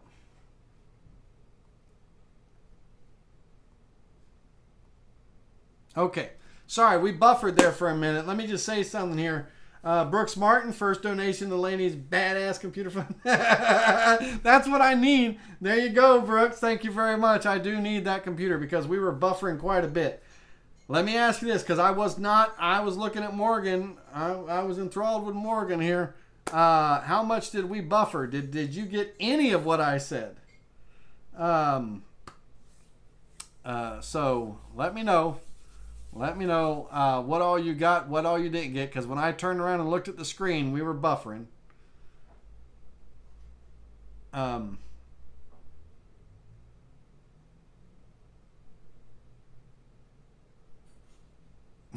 Let me know.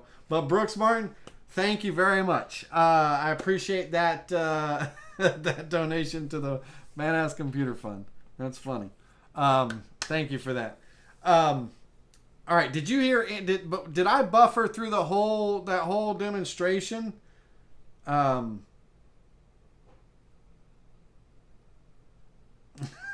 Pablo says, try speaking slower, less buffering. So, is it my fast talking that's causing me to buffer? All right. All right. Do we need to kind of recap on what happened here? What occurred? You probably didn't see the actual carving of the toolpath, but didn't miss a step, Big Daddy said. Okay. All right. No buffering here. Okay, good. All right, good. Well, that's great. Hey. All right. So now that's using vectors. Now here's where it can get creative. Now Todd shows this. In one of his videos, one of the Vectric YouTube videos and stuff. And I'm going to show it too. I'm going to show just a different pattern creation.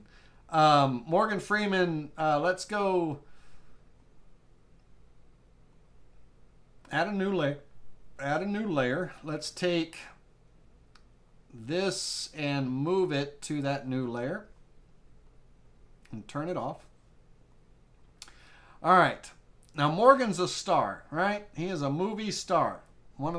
He's a great actor. And so in this case and everything, I'm going to take a star.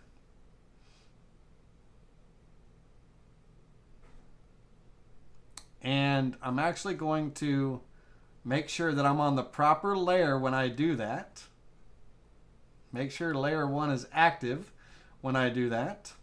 Let's try that again. And I don't want the star right in his face.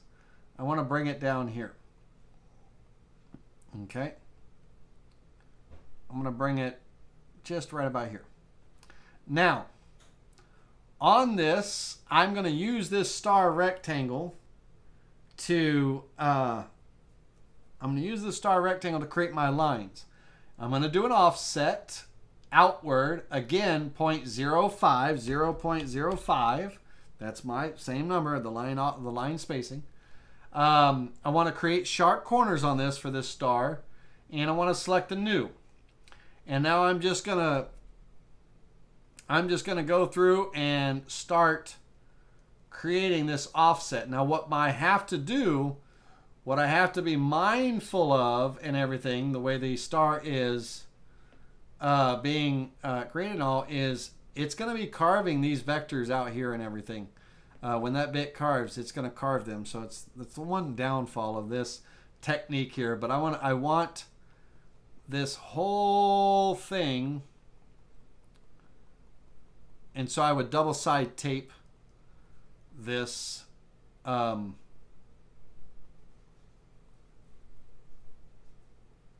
let's back up a little bit, right, just to get past that image. Okay, now with that, the photo VCarve, I'm gonna select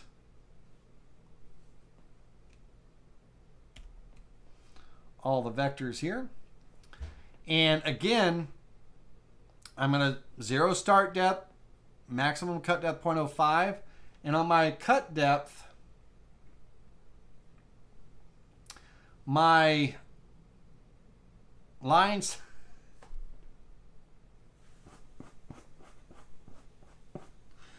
oh, ladies and gentlemen, I got my, I'm mixing my cut depth and my line spacing together, but that's okay. I think on my line spacing,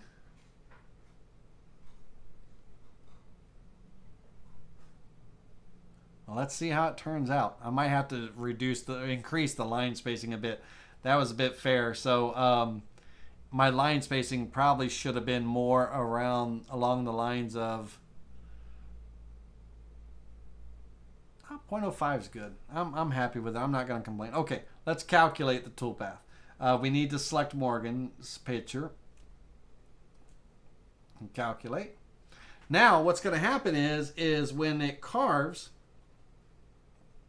and everything, we're going to have this star right in the middle. Now, what Todd did in the Vectric video is it was a wedding photo and everything, and he had a heart, right? And he offset this heart all the way around.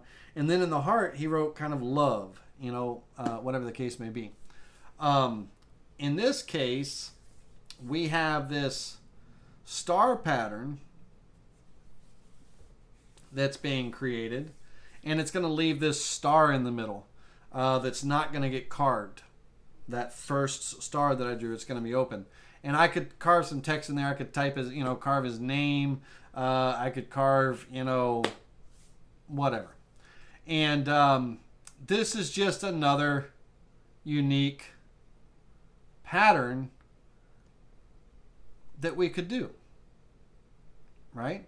So it almost looks like the star, like these rays are coming off of this star here, in a sense.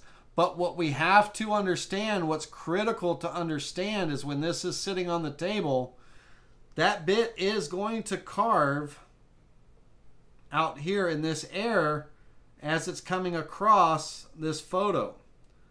So one thing that's bad about that technique is, so you need to, and this isn't very big, it's 34 by 36 inches, but you know, you're adding a lot of runtime. There's no workaround on that, on doing something like this, you know. But the whole point of this is you could be creative and create your own vectors, right? All right, let's get rid of those and let's do our normal VCarve toolpath. Not the picture now. Hold on a minute.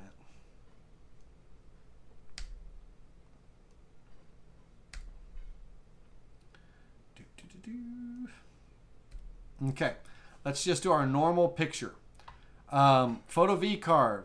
And this time we're doing a raster. I'm going to do a raster and then we'll do a crosshatch last. Zero start depth, zero flat depth. And my retract distance is going to be 0.1. I'll use the 60-degree V-bit, a raster. Now, density, the line spacing. If my lines, I want them dense, close together, okay? It's based off of 100% to 400% window here. And if I try to type in 50%, oops, don't hit enter. I hit the enter button. Hold on a minute. I can go below what my slide bar, you know, tells me and everything. So by default, dense is set to 100. 100% of the bits tip, you know, width. It's going to step over that density of that line, versus up to 400% that tip that's going into the wood, the 400% the width of that tip. Okay, so let's look at a sparse line. I'll go 30 degrees, and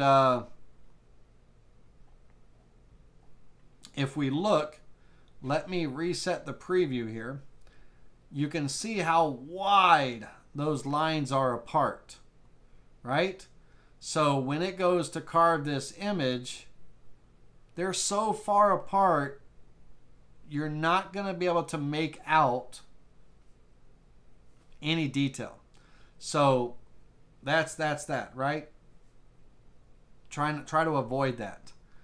What we want is, we want to be more dense than anything. I don't even actually know why they have that sparse option, but we want to be more dense. Now at 100%, the amount of tip going into the wood at 0.05 inches deep, maximum depth to cut, the width of the amount of the tip, it's going to step over 100% the width of that bit tip that's in the wood. It's going to step over 100% of that width for each line it does.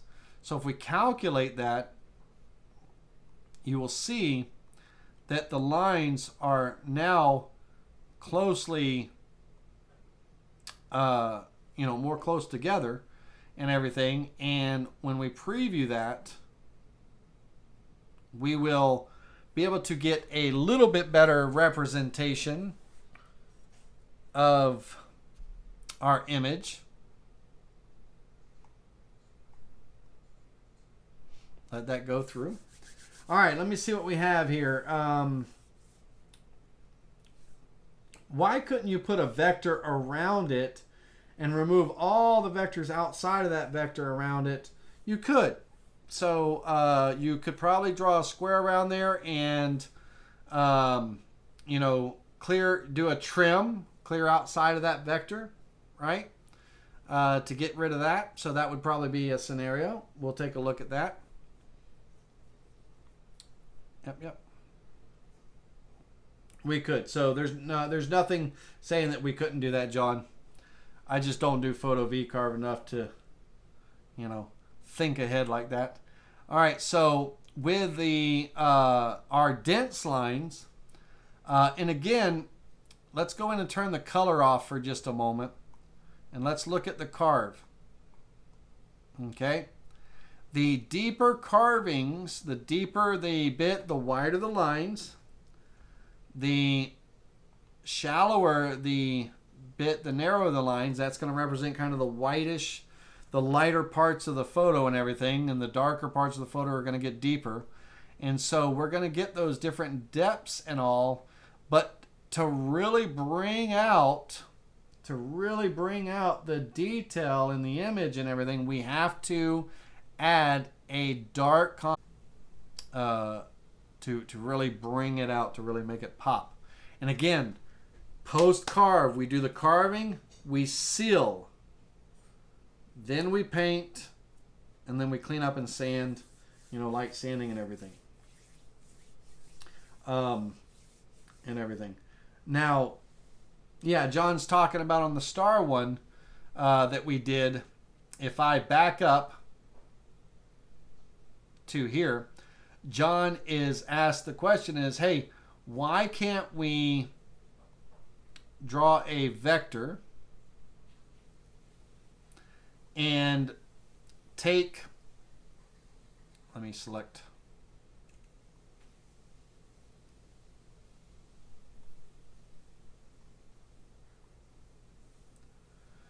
group those together. I don't need to group them. Just need to make sure that my boundary is selected last. Why can't we take that boundary and trim, clearing outside of that boundary away to get rid of all those vectors? And then create the toolpath based on that. And John, as we show here, there is nothing stopping us from doing that. Let's just make sure that it's does what it's supposed to do, right? So there's nothing saying that we can't do that, John, and that's good to know. I didn't know that. and of course, you think trimming outside the vectors. We trim outside the vectors or inside the vectors when we're doing things on flags and this and that. I didn't think of it. Good call, John.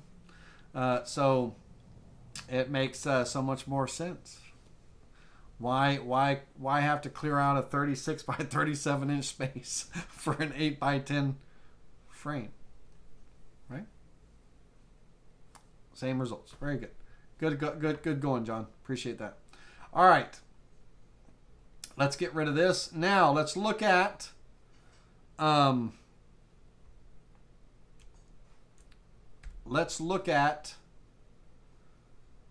our photo VCarve with this time as a hatch. Now let's back up for a second. That last one I did, I went at 100% and it turned out very well. Nothing wrong with it and everything. If the need ever arose, let's say I was using a 22 degree V-bit and you're trying something, I need my lines tighter together because of the narrow angle of the bit or whatever. And the only purpose that I would be, thinking of using the 20 is to get just a little bit more depth out of it. And you have to forgive me, I had something to drink earlier that's just not agreeing with me. The thing that I want to do is on this next one or this one here, before I switch to hatch, I want to go with my rast angle 0.1 retract, 0.05 carving depth, and I'm going to go half that bit. I want that bit to step over by half, and I want to look at, and I'll go 30 degree angle, and I want to look at my lines with this 60 degree V. All the way around the edge, it's raising up and stuff. Could probably trim that out, but let's go preview the visible toolpath.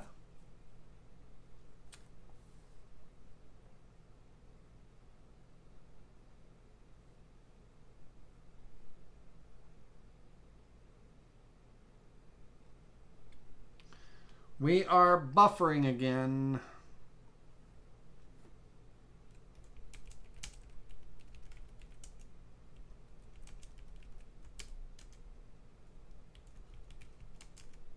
Please stand by. We are buffering again. Okay. Let's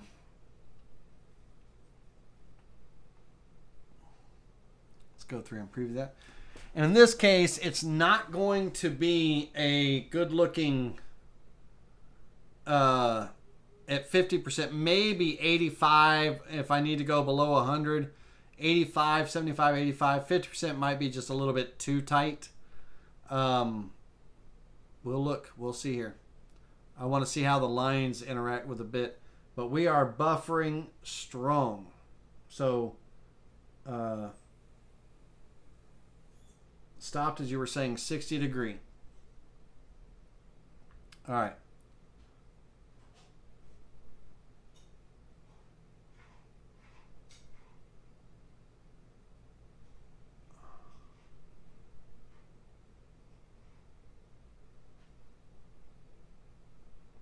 Okay, give me a second here.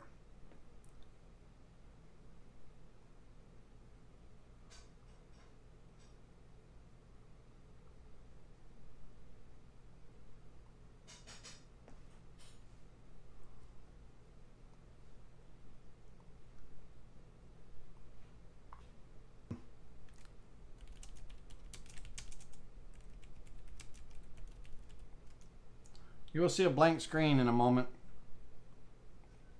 But it should catch back up here in just a second.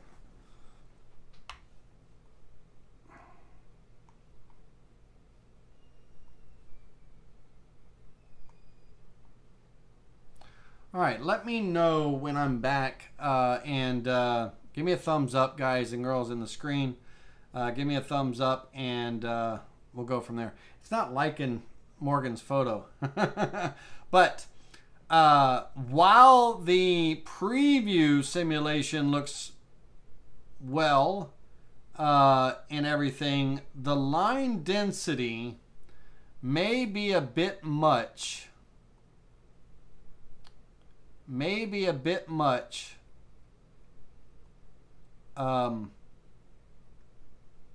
And it's taken away all the wood where I can have a little bit of color in there and everything and all. But so the 100%, looks good. If I went anywhere with that below that, I would be like maybe 85 or 75, but 50 is just a little bit too much overlap. It's just taken away too much of the material to where there's no real contrast for the eyes and everything. So I don't know, it would be too dark, like an is it underexposed photo, so we want to be careful of that. All right, now my numbers in Photo VCarve, they are, just numbers that I learned from Todd and watching other people online and everything over the years, and then found out what works. I have never varied, just so you know, below the 100. I'm always at the dents.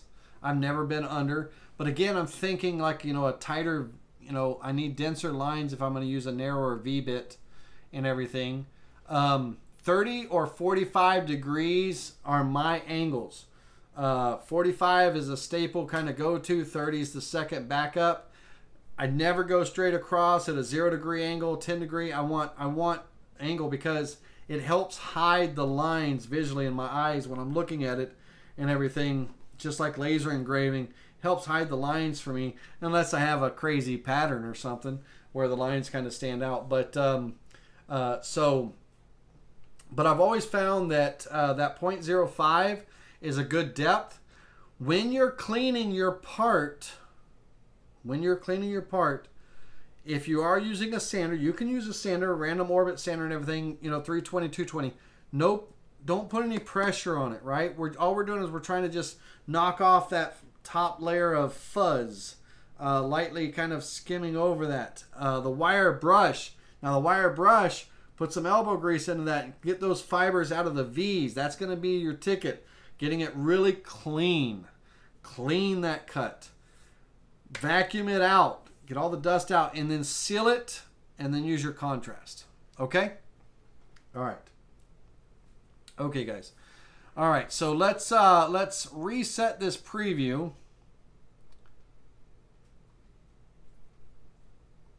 Okay.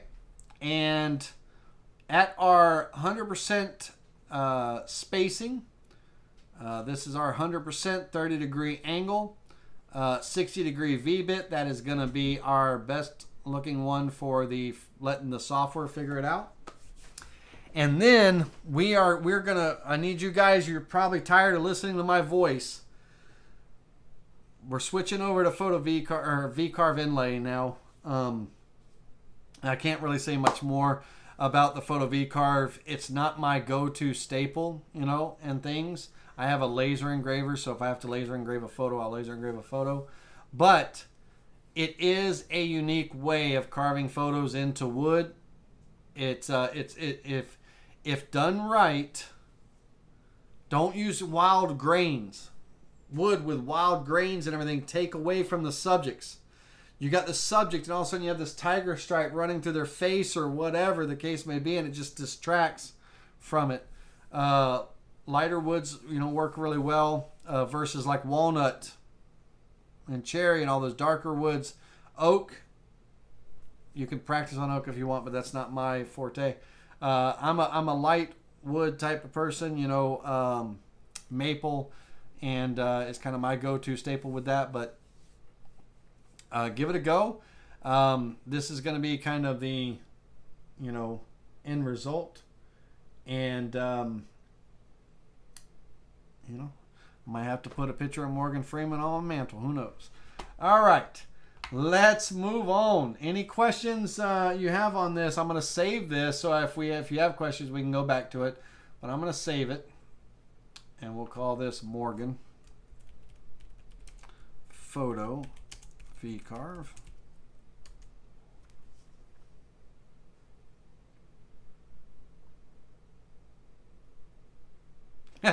Well, at least I didn't screw up and call him Samuel L. Jackson through the whole video or anything like that. You can't really get those two confused, but both top tier actors in my opinion. Okay, but Morgan Freeman's phenomenal. All right, Morgan, we got to go. Let's close that up and let's open up an existing file. It would be great if I actually saved it. I did. Don't worry. Oh, man, that's a good question, Harvey. I've never done that because of the length of time that it takes and everything for the carve. As far as running it a second time, I've never done that. I always just put in the work with a brass brush, brass bristle brush and everything. That would be something that you could definitely try. And it's going to be running the same pattern, right? So it shouldn't change anything. It just might go back and clear it up some. But to answer that question truthfully, I don't know. I've never done it. I've never done a second pass on a Photo VCarve to know if that would be an ideal situation or not. It would be twice the runtime.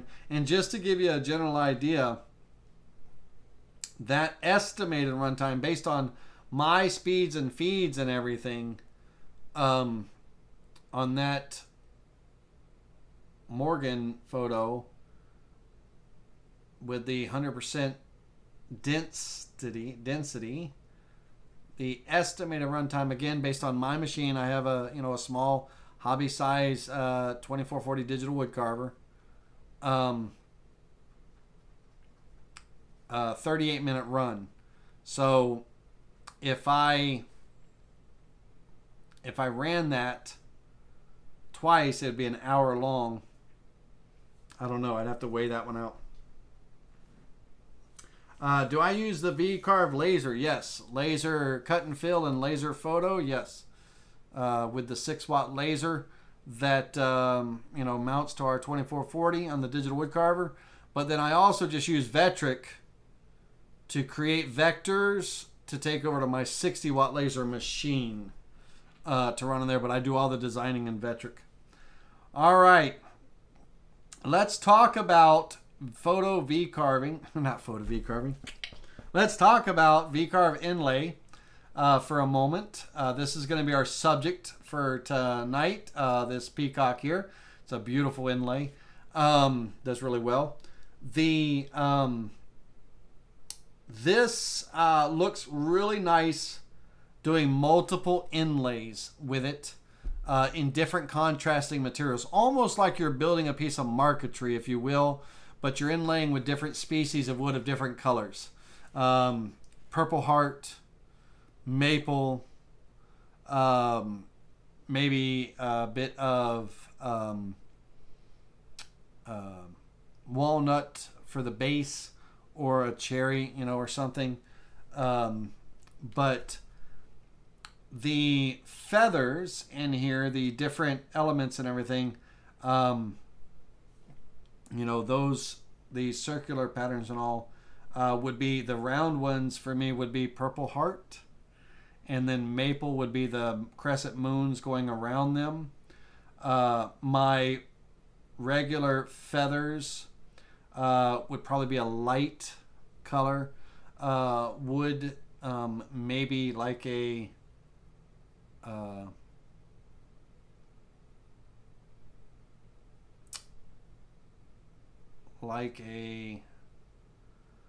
chair. No.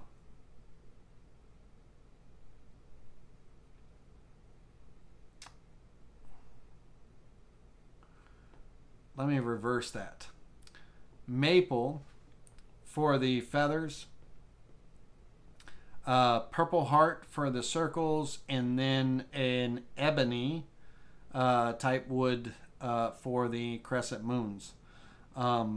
The body and everything probably would be from the maple, the base, and then my regular board would be, my walnut or something like that. I only carve in a few species of woods and stuff, but you can do it as just one contrasting color, maple and walnut, right? Or you can add your additional touches. Just do one inlay on top of another for all the different colors and all.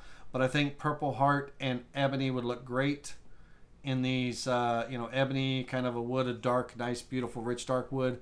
Even a deep blood wood, like a real red in purple heart, might look good. But I think ebony would look better, the black, adding that black in for the feathers and stuff. Okay, VCarve Inlay. We're using a VBit, and we're taking that bit to cut a pocket out for a female pocket, and then we're cutting a contrasting male to fit into that part. What I want to look at is kind of the different parts and everything on what a photo VCarve is. Now, let's start here first, and let's define our parts. Okay? All right. So, first off, I will move this out of the way for a minute. We have our female pocket. Now, the top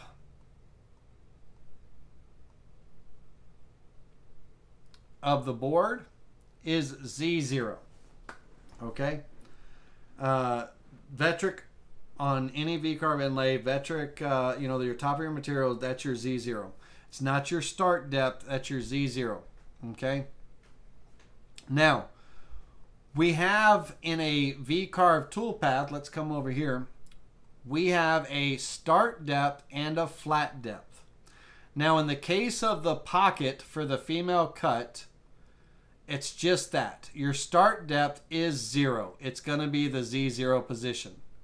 The flat depth is going to be the depth of the pocket and everything. And it would help if I snap to it. Is the depth of a pocket. Now, in the case of this inlay here, I want to look at what we have for our numbers. Let me move this back. Bear with me just a second. Let me move that back and put this back into place. All right. We always have room where when the male fits in, the plug, we'll call the male the plug, when the plug fits into the pocket, once contact is made with the walls of the pocket by the plug, the remaining gap at the bottom is considered the glue space. That's your glue gap. Our goal is to create as small of a glue gap as possible so that we get more of the plug into the inlay and less air space and everything. So the gap between when that plug is making full contact, okay, when the plug is making full contact with its sides and everything, which I'm not making contact right now, there's space just for the demonstration, but let's look over here. When the plug is making full contact, that remaining space is the glue space, okay? The remaining space when that plug is making full contact in the female, so if I move that 1, 2 up, when that male goes in, 1, 2, when it's making full contact, the gap between Z0 for the female and the flat depth of the male, which we'll talk about, I don't want to confuse you, but that gap, that space in between, that's the space that we use for a hand saw, a band saw, some type of saw to separate if we're not using the CNC to mill it down. That spacing is so that a blade can get in there to saw away that excess material before we sand that inlay flat. Okay, so this space here is called the clearance. We're going to refer to it as the clearance. Glue space, clearance. Okay, so when we look here, from on the female side of things, let's get up close and personal here. On the female side of things, Z0 to the bottom of the glue gap is our pocket depth for the female. That's the full pocket depth.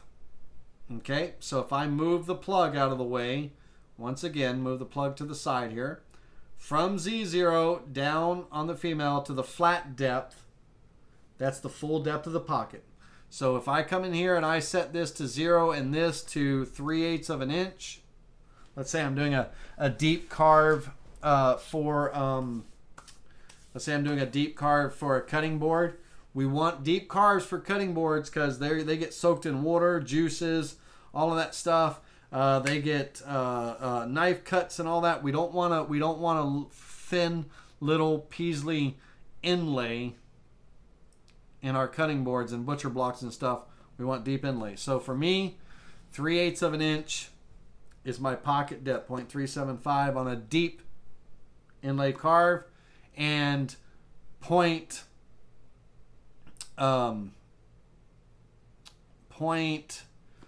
to 0.21 on a normal just inlay that's not getting moisture or any of that stuff. We're going to talk about that in just a minute. Let's focus on this for a moment. Top of the material for the female, Z0. Bottom of the pocket is the flat depth, and that overall distance is called the pocket depth. Okay? Now, the plug depth, the depth of the plug, is from the top of our clearance, which is the bottom of the plug. If I took this, and let me just pull a copy out for a minute. If I rotated this around, the top of my plug here is Z0 when I'm carving, when my bit is carving for the plug.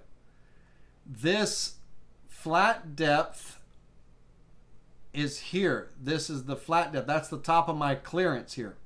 That's the flat depth for the male plug. And from that flat depth of the male plug down to where the male is fully inserted, making contact. So from here down to where the plug is fully inserted, fully contact, that is the plug depth. Okay? We have our pocket depth from the top of our pocket board to the bottom of the pocket. And we have our plug depth when it's fully inserted.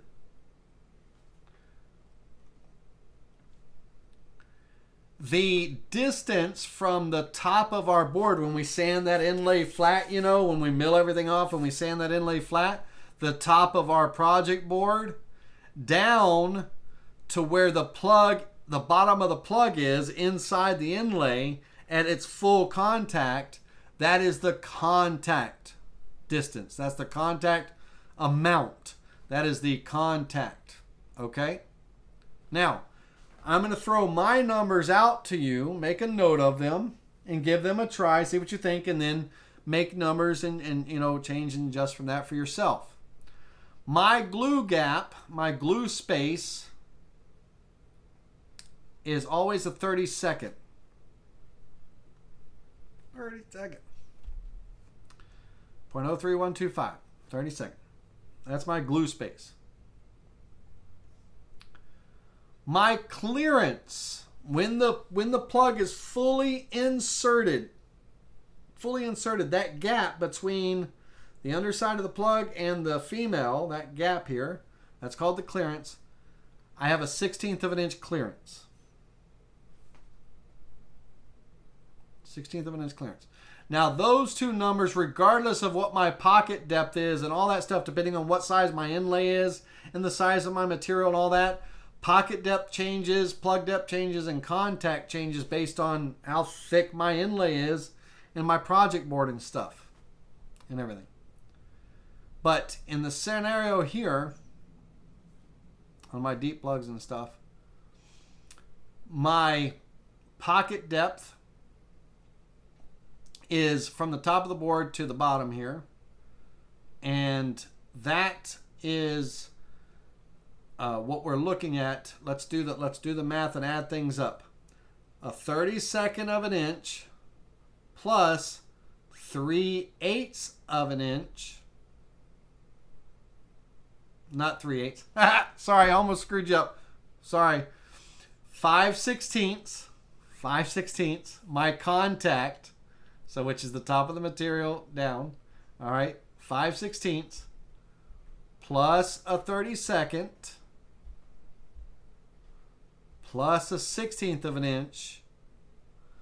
Those numbers, okay, those are my, you know, that the contact plus the 32nd equals my pocket depth. Contact plus 32nd equals contact depth. In this case, 0.34375. My 5/16 plus a 32nd, 0.34375. That's my pocket depth for my female. Pocket depth for the female. My contact plus my clearance at the top, that's my 0.375. So a 32nd, or 5/16, I keep saying a 32nd. 5/16, 0.3125 plus a 1/16 of an inch equals 3/8, 0.375. That is my plug depth. Okay? So contact plus glue gap equals pocket depth. Contact plus clearance equals plug depth. Let's lay this out in a toolpath here. A female cut starting at Z0 with a flat depth, in this case 0.34375. Okay, that's going to be my pocket depth for the female cut.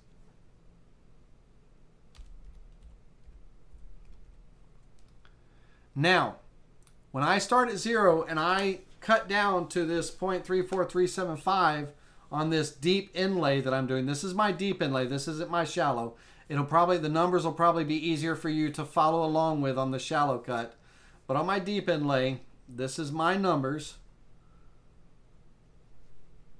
30-second glue gap, that's always my glue gap, 30-second. Clearance is 1/16, always my clearance, no matter how deep my carve is. But on my deep inlays, 3/8 of an inch is kind of like, you know, my plug height and everything. That's how much is going into the material and all. These are my numbers. And so when I start at 0 for the female cut, this is the female here. When I start at 0, my flat depth is going to be 34375. Okay? Now, for this to be true, I can't be showing you a 60-degree V-bit. Let me put the 60-degree V-bit away. That's for the shallow cuts. It's not for the deep ones. I need to be using a narrower V-bit. 22-degree, 15-degree, all of that stuff. So let me start a new sheet. We'll start with a blank sheet and draw it from scratch. I don't want to confuse you, so bear with me. This will make sense in a minute. I'm just trying to give you the numbers. I should just be creating it. Let's draw a new sheet here. All right, for this particular piece, I have a 1-inch thick cutting board. So sheet 4 is going to be 1 inch thick. It's going to be 9 inches wide and 17 inches long.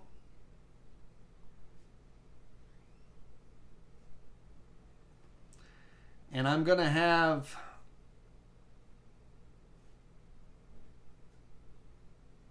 just for now, for demonstration purposes only, I'm going to inlay a star right in the middle. The peacock here is going to be a little bit of a shallower cut, but we'll do the peacock next. I just want basic shapes for right now. Now, I have my female pocket. Now, I don't know why I'm buffering.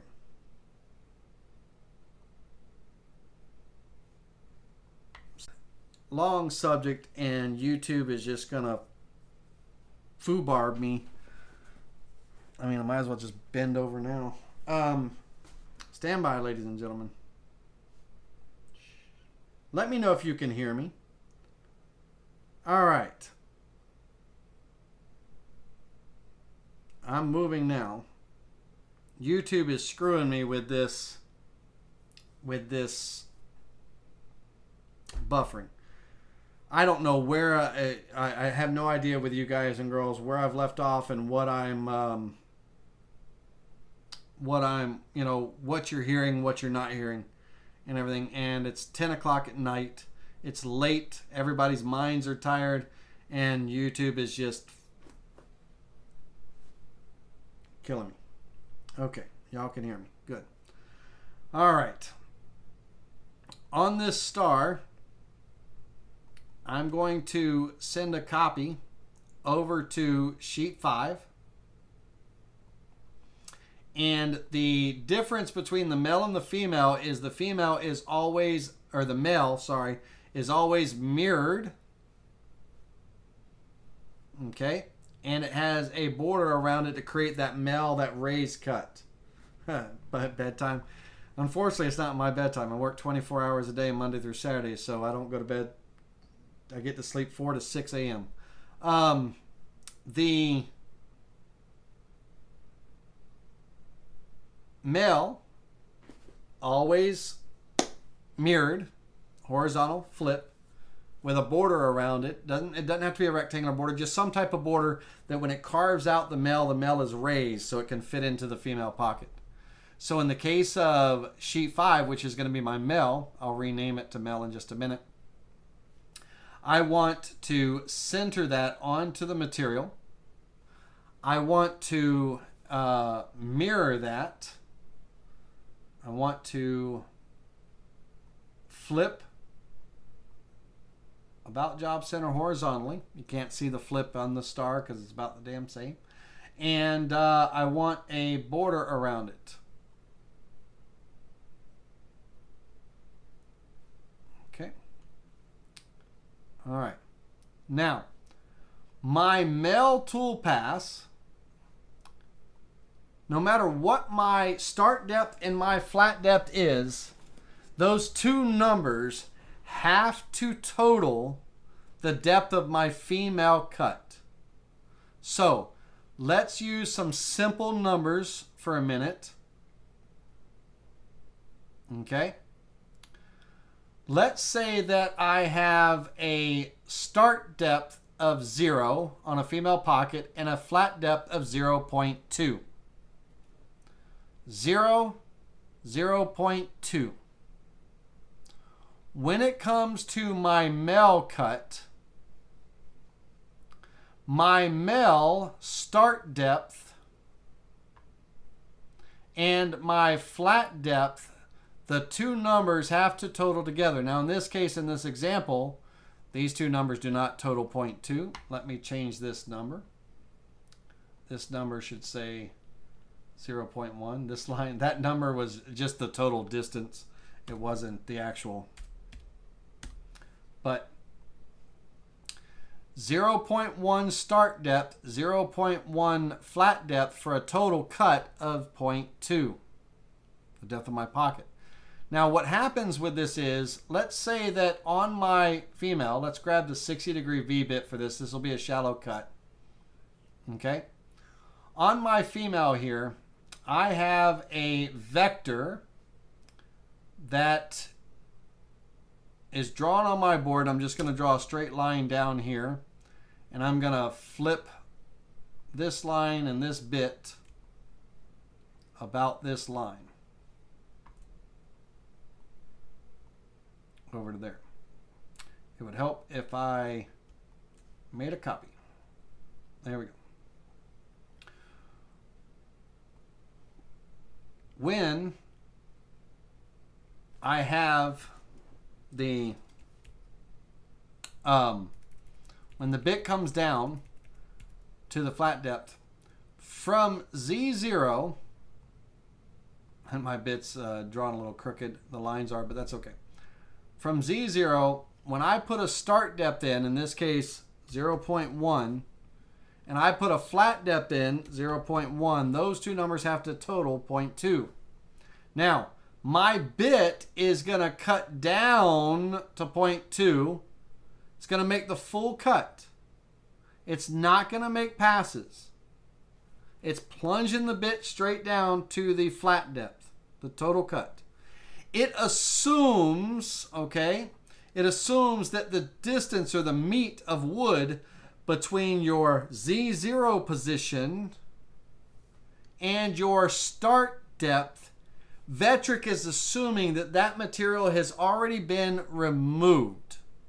In the case of this, we have a blank board that has not been carved. And so when we hit start, that bit is going to go down and start at the start depth and cut straight to the flat depth. Pass go and hit the flat depth, the end of the cut. And it's going to ride that cut and everything. It's not going to make passes. So if we're doing a deep inlay, this could be a very aggressive cut where you could break your bit, tear up your machine, mess up your piece of wood. On a shallow cut like this, it's not too bad. 0.1 and 0.1 is not a bad depth of cut. But if you need to, you can create an additional tool path and make passes down to that cut, that full cut depth if you need to. We'll talk about that last. I don't want to confuse it because it's already 10 o'clock at night. So you have to know that Vectric assumes that the meat between Z0 and our start depth is not there. Vectric software assumes it's not there. So when it cuts, it's plunging. It's plunging that bit straight to the flat depth. Okay? So that meat is there because it's a blank board. So it's going to be plunging to a full depth. And if you're doing a deep inlay, again, you break a bit, tear up your machine, whatever the case may be, you got to take passes. We'll talk about that in a minute. So, VCarve toolpath, at the point where the edge of the bit connects with our vector line, this is our vector line, whatever the shape is, the star or whatever, where the edge of the bit connects to the vector line and reaches our flat depth, that is the angle that gets created in our pocket and everything. That's where that angle comes from and everything. So when let's imagine that that's not there. Let's imagine that's not there and that's not there. That's how we get that angle cut. That's those sidewalls. Same thing over here, where the bit makes contact with our flat depth, where the edge of the bit makes contact with the top of the wood. That's our angle of our cut based on the angle of the V-bit. Deeper inlays, you want a narrower bit, 22 degree or 15 degree side angle. 11 degree side angle, 22 degree overall bit, or 30 degree overall bit, 15 degree side angle. You want a narrow bit. All right. Now, that's how the female pocket is created. Okay? Start at 0 for the female, cutting down to 0.2, full cut. Now, the male cut, where the male bit is, where the bit is here, and everything, where it makes contact. This is our vector line, the same vector line that was up above, our star out border or whatever. When that bit comes down to the full depth, it plunges straight through. That intersection of our vector, that's our vector line there, all the way up to the top of our board. This is Z0. So when that part gets created, it looks something like this. This is the male part. Okay. Now, if I do a 0.1 start depth and a 0.1 flat depth, then I'm going to end up with a 0.1 glue gap and a 0.1 clearance. Okay, that's just the nature of the beast in this particular scenario with the 60 degree V-bit. But when my plug is fully inserted, I will have a 0.1 glue gap and a 0.1 clearance. The distance between full plug and Z0 is 0.1. My start depth.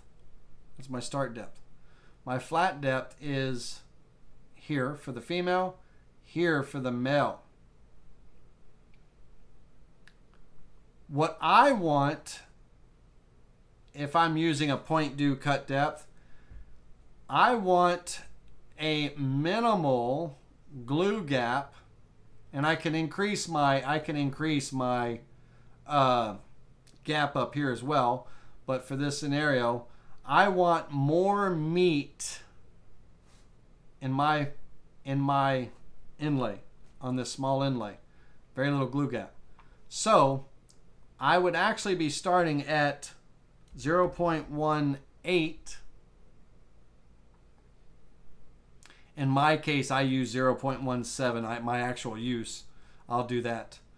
And 0.03 for the flat depth. Just shy under a 32nd in this case.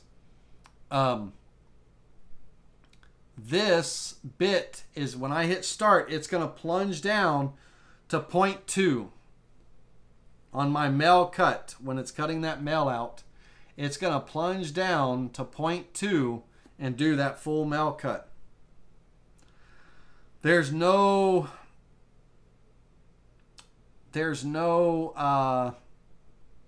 passes, right?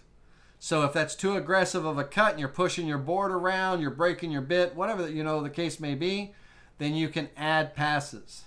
So in this case, if I were to add passes, I might say, and all of them all together all have to end up at 0.2. I might come in here and say that I will do a, let me calculate that. Oh, hold on. Let me close that. No, I'll just do it here. I will do a 0.0625 with a flat. My flat depth stays consistent, 0.3. I'm going to sneak up all the way down. So 0.0625 plus 0.03 is 0.0925. Okay, I could probably go a little bit deeper and make it 1 inches deep for the first pass. Do the math. It's a little late for me right now to do the math in my head. I can do it this way. 0.1 minus 0.03 equals. All right. 0.07 start depth, 0.03 flat depth. That's going to take me to 0.1 for my first pass. My bit's going to cut down 0.1 inches deep. The bit. Carving, when it's cutting the mill. Let me flip the mill upside down here. And let me move the mill right here. So from Z0, let me get my bit, a bit.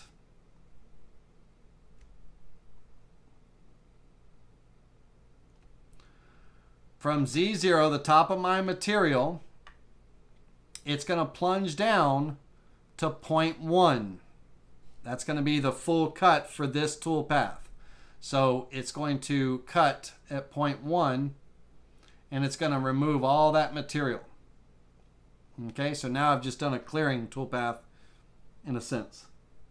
Now, my next tool path at this point, I could start at 0.1 and go to, whatever the math is. Let me do the math again. The next tool path will be, we're already at 0.1, right? So that'll be where we are starting.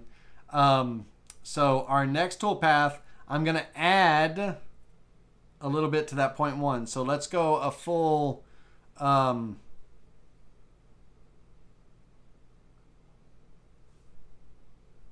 we'll just go 0.15. Let me put a decimal in there.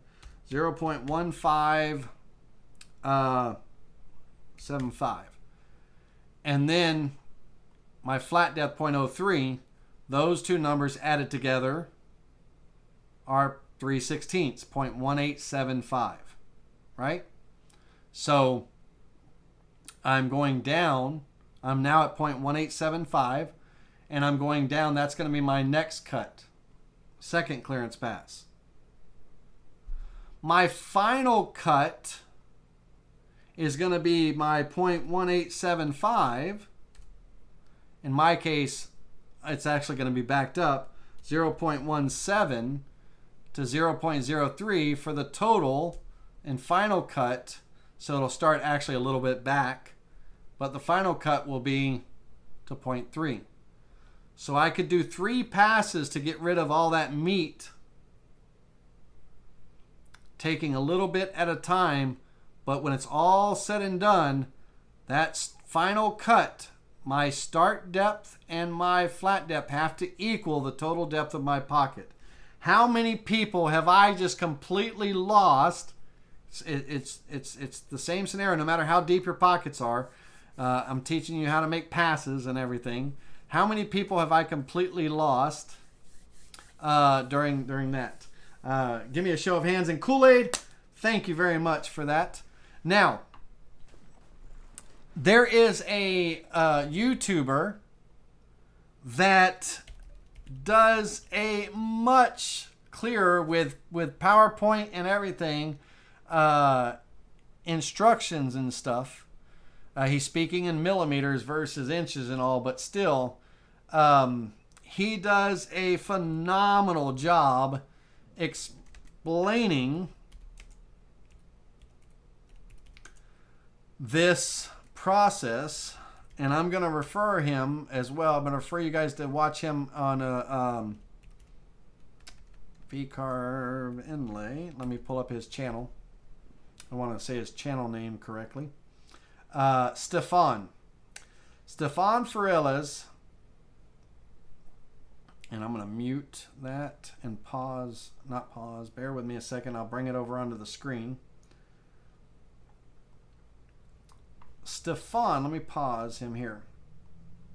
He works in Metric, but his video does a phenomenal job with graphics and everything, which I wish I had time to create the graphics and all that stuff. Now he's doing a deep inlay, he's doing a cutting board and all that, but his graphics and explanation of the parts, this might even look familiar to you here, he does a phenomenal job. He breaks it down. It's a 42-minute video, but it's well instructed.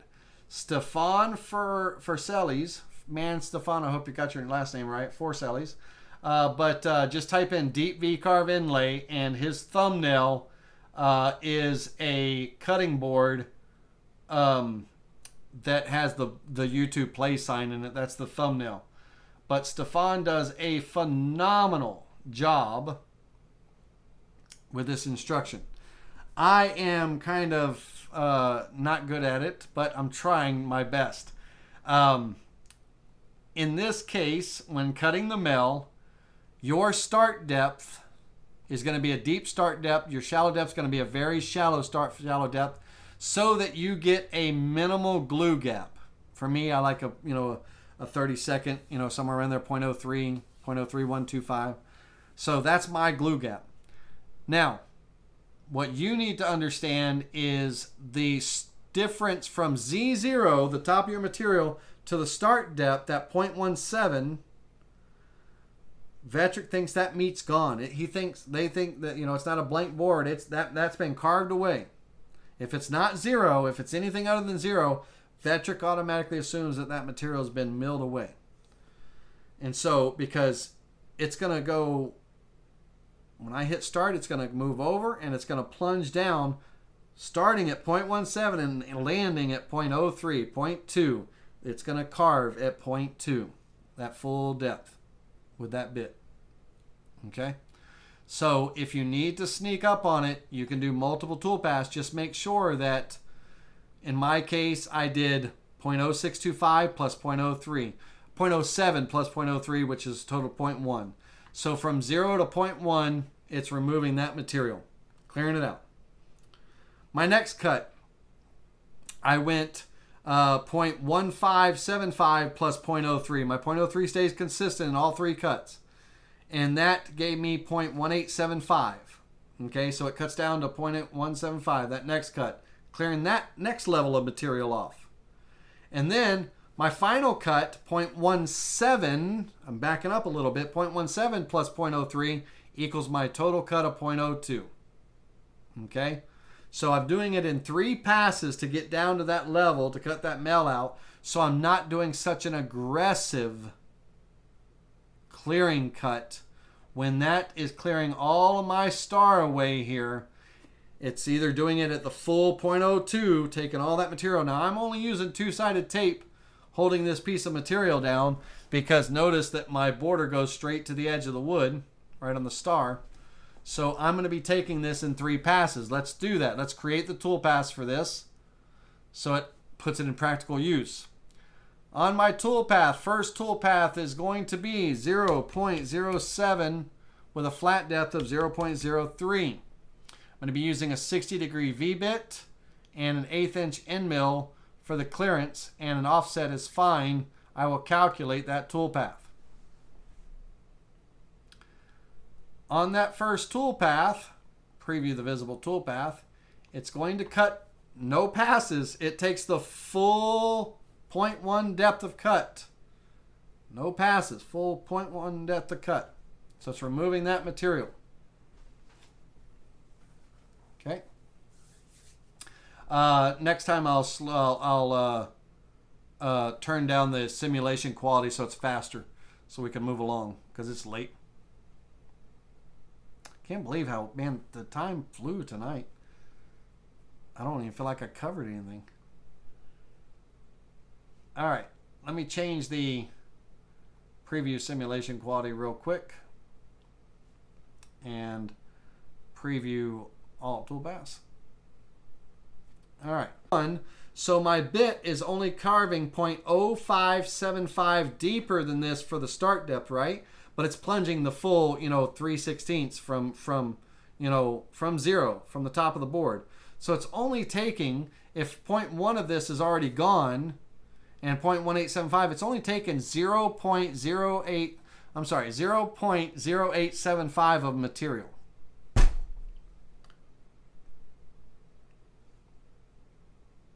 Let me know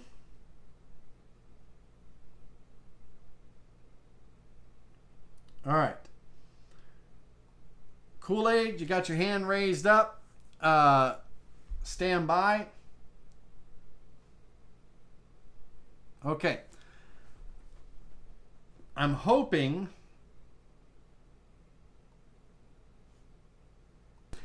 let me know that you understand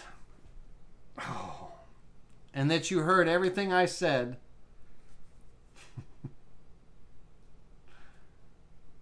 That in the second pass, we're only removing 0.0875 of material. Let me know that you are, and you can see the frustration in my face, right?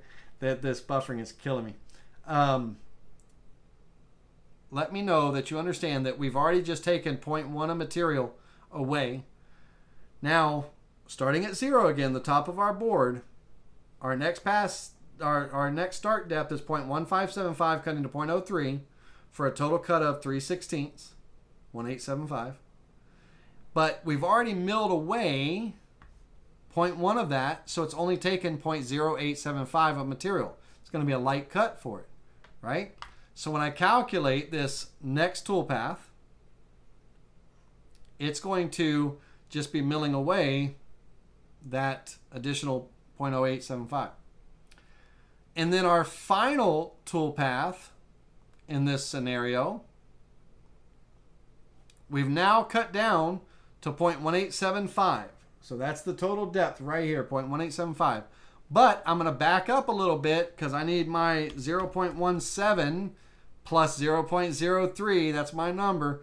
That equals 0.2 for my total depth of cut. So when I calculate that toolpath, I've already taken 0.1875 out. 0.2 is down here. I'm only removing that last, 1/16 of an inch of material? Let's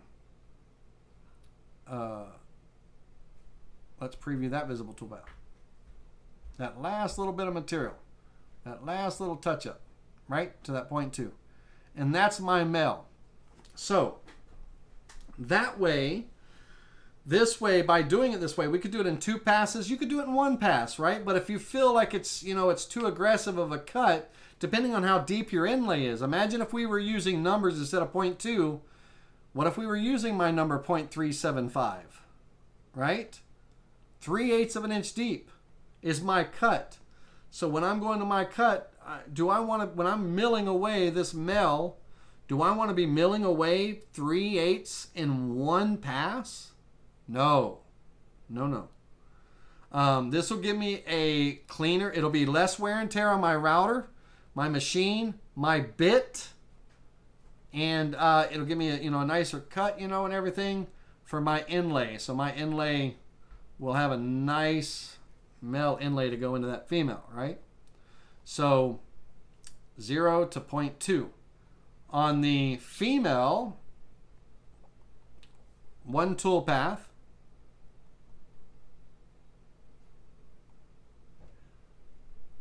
You could also do it in multiple tool paths, but let's do it in 1.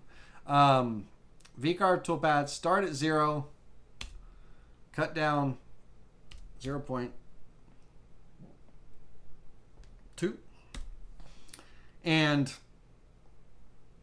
just note something that you might not be aware of. If any of you ever have used the Whiteside 1541 60-degree VBit white side 1541 60-degree V-bit. The cutting length on that bit, on the cutting length of the cutter, is 0.21. 0.21. So if we're using that particular 60-degree V-bit for this cut, 0.2 is our maximum depth of cut on all inlays using that bit. 0.2. Otherwise, we're colliding into the shank of the bit. If we need to go deeper, if our inlay needs to be deeper for a cutting board or whatever, 3/8 of an inch and everything, then we are using a narrower angle V-bit with more of a cutting height. This has a 5/8 inch cutting blade. This is the Whiteside SC50 22-degree V-bit, and it has a cutting height of 5/8. So from the tip of the bit to the shank, it is, let me hit the right number here, from the tip of the bit to here, let me round it up. Let's try that one more time. 0.625 is what I'm shooting for, and that's what it is. It's 5/8 of an inch. I only had 2 decimals set there. But that cutting blade is 5/8. So I can take a 3/8 inch deep inlay cut in multiple passes, of course. But this is the bit that I want. The deeper the inlay, we need a narrower bit. A narrow bit. 60's not going to cut it. 90's not going to cut it. 22, 15 degree, one of those two. Do y'all understand that part? That's an important part, and that's half the battle right there. What bit do I use? If it's a deep inlay, narrower angle bit. Make sure you have the cutting height. If you're using the Whiteside 1541 60-degree V-bit as an example with a cutting height of 0.21, 0.2 is your cutoff for your inlay. That's your maximum cut depth. Okay? Cool. All right. So, let's assume that we'll use these numbers here. Okay? Let's assume that I am cutting here with my bit. Let me get my bit back over there. Okay. Let's assume that my plug depth, my plug is 3/8 of an inch deep. Okay? So I have 2 depths going on here. Okay? One is my female pocket depth. My female pocket depth is only 0.34375. That's from Z0, the top of my board, down 0.34375, which is just a 1/16 of an inch under 3/8. I'm sorry. It is just a 32nd of an inch under 3/8, 0.375. It's just a 32nd under that. And that's my pocket depth. When I do the mel, the plunge and everything, my full cut, my flat depth in the case of doing the mel on a deep inlay, it's 0.375 in this scenario. My start depth for the female pocket, female goes to 0.34375. My start depth, come on, Laney, get the numbers there. 0.34375, 3.34375. Now, when I'm cutting that pocket with my bit, even on the female, that's a lot of meat. It's cutting down from 0 to just a 32nd under 3/8, right? That's an aggressive bit of meat there. I want to take that in steps. I don't necessarily want to take it in the full depth unless I have, I mean, if I had a, a commercial machine that was steel frame construction, there's no flex in it whatsoever, and everything like that, then I could probably take that cut with my 22 degree V-bit without issue. But I don't want to burn up my bit. I don't want to burn up my bit or anything. So in this scenario here, I'm going to take it in steps, in strides, and everything. So let's do the female cut. And on my board, I got a 1-inch thick board, full cut. It would help if I, for right now, see what that cut looks like. Preview the visible toolpath. And I'm going to undo that, and I'm going to slow down the cut. So on the star, I'm going to slow down, and I'm going to do this cut because I want to see the first depth.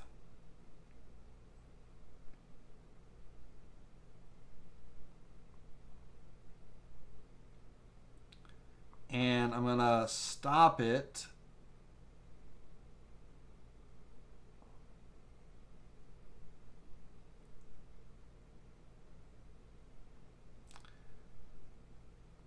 I can stop it there.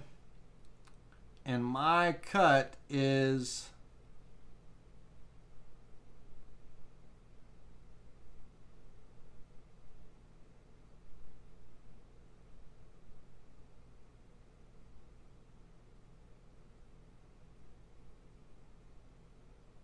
stand by. I gotta find out what my cut is.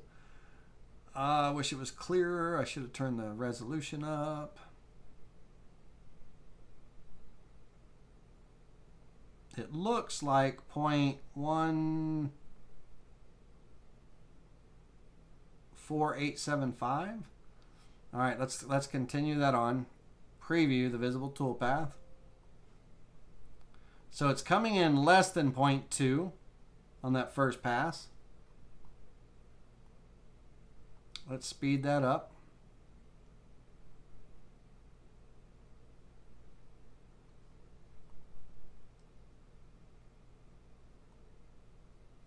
All right, all right. So the first pass, it looks like it was in that one area that I measured, it said 0.1436.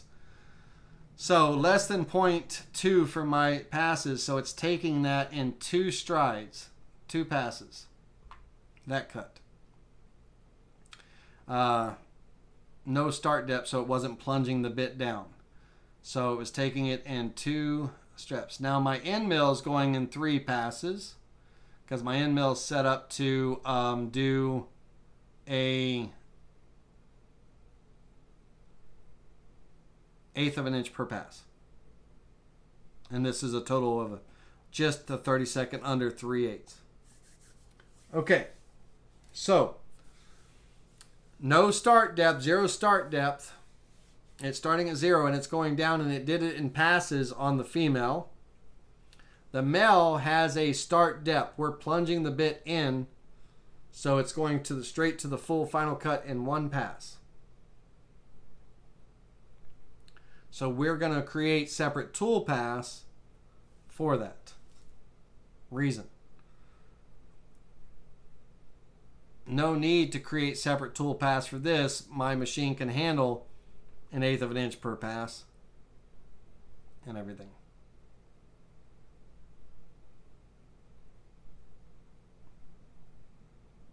All right, so that is our female pocket. Now, the male in this scenario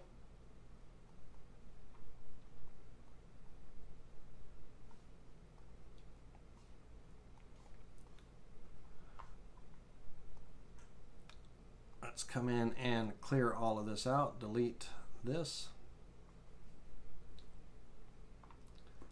The male is going to be cutting from 0, Z0, down to 3/8 of an inch. Okay, 3/8 of an inch. What that is the total contact, how much meat is going to be in the inlay, plus my 1/16 of an inch gap above my, my main board when that inlay is put in. So how the full meat that's in my inlay plus the gap between the top of my project board and my mill inlay. That clearance, that 1/16 of an inch plus my contact of 5/32, or 5/16, sorry, not 5/32, 5/16. Those two numbers equal my 375. So the start depth,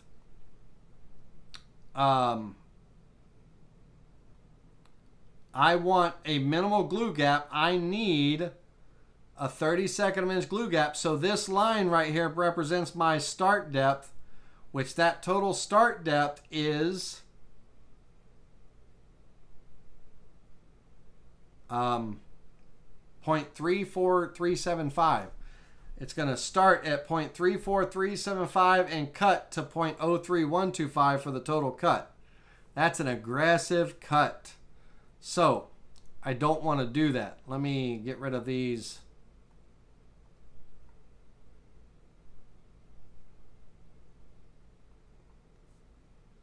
If I did the mill with a start depth of 0.34375 plus my flat depth of 0.03125, my glue gap, right? That totals 3/8 of an inch. And that's a lie. No, that's not a lie. That's the truth. That's the math. So add it together and it should equal 3/8. I don't know why the hell I said it's a lie. That's the truth. It's the truth. And so that, my boys and girls, is a aggressive cut. It's taken that full cut, that full 3/8. We don't want that, right? So we would break that deep inlay down into passes. Let's do our first pass. Ultimate goal is 3/8. That's where we're landing, right? So pick a number. Keep your flat depth the same through all the tool paths. Flat depth stays the same. Then what that first tool path is added to, your second tool path is added to, and your third, they should all equal, when it's all said and done, 3/8. So let's do, we have our 03125, that's our 32nd. And let's go for our first pass, let's go 1/8 of an inch for our first pass, 1/8. So if I take 1/8 and I subtract 0.03125, 0.0390375 is my, what is that? That's 3, what is that? 3/32. No, that's not 3/32. Laney, you're an idiot. That is 4/16 or something like that. Jesus, I can't even do math in my head now. The total depth is going to be 1/8 of an inch deep, so it's not 3/16. That's already past an 8. Jesus Christ. It is something 30 seconds. I forget. Anyhow. All right, so that first pass we're going to calculate. That's pass 1. Jesus, ladies and gentlemen, I'm sorry. My mouth is drained right now. All right, visible tool pass. So we're going to be taking that first 1/8 of an inch off. Very easy cut for our bits and everything, and we can get it done. Let's speed this up. All right. Now, my second pass depth. I've already cut down 1/8 of an inch. I want to add a little bit more to that and then go down another 32nd from there, right? So if I'm here, I would probably go 0.1875 for my second pass. I've already got an eighth. Another eighth would be a quarter. Let's take a 0.25 minus 0.1875 equals, yeah, that's not going to be the right math. I want to equal a quarter of an inch when I'm done. So 0.25 minus 0.03125 equals, there we go. So my next cut is going to be 0.21875.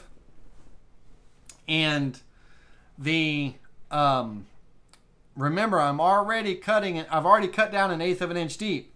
So if I were to subtract an eighth of an inch for that, just for information purposes, I'm only taking that, what is 09? Guys, give me a hand. What is 09375? I know it's 15/16 went out the zero.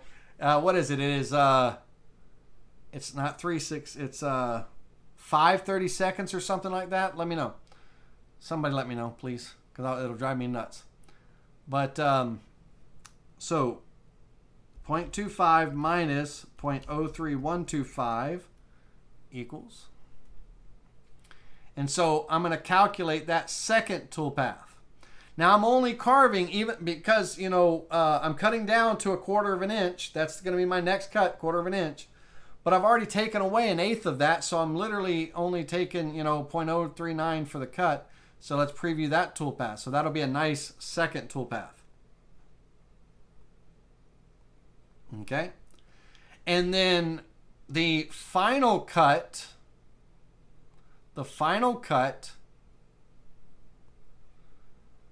in this case, has to total 3/8 of an inch, right? So 0.375 is my total cut, but I need to subtract my 32nd from that. Let's try that again. 0.375 minus 0.03125 equals 0.34375, my pocket depth there. Or, I don't want to confuse you, but that's what it is. Calculate that toolpath. Now I'm already at 0.25, so technically, again, I'm only carving that 0.09375 again. That's all the meat I'm taking out for the carve. All right.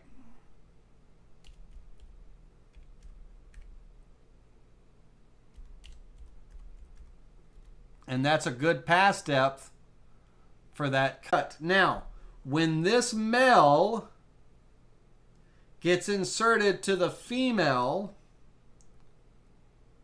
it will insert full contact 5/16 of an inch of meat will be inside that particular inlay in this situation. 5/16 of an inch of meat will be in that inlay in this situation. A 32nd will be my glue gap, and I will have a gap of a 1/16 of an inch from the top of my female, you know, board, my main board, to the underside, you know, the clearance of my male plug when it's fully inserted. I'm going to have a 1/16 of an inch clearance. And that is what I want for a deep inlay, right? Narrow bit, I'm using a 22 degree in this situation, but what I'd like to see you guys doing is, or knowing, is the wider or the deeper that start depth is, the shallower your glue gap's going to be. So my cut, if we did this backwards, my Z0 on the plug down to the down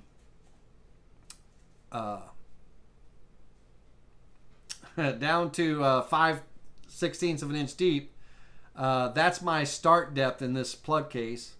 And then the remaining 1/16 of an inch is my flat depth, you know.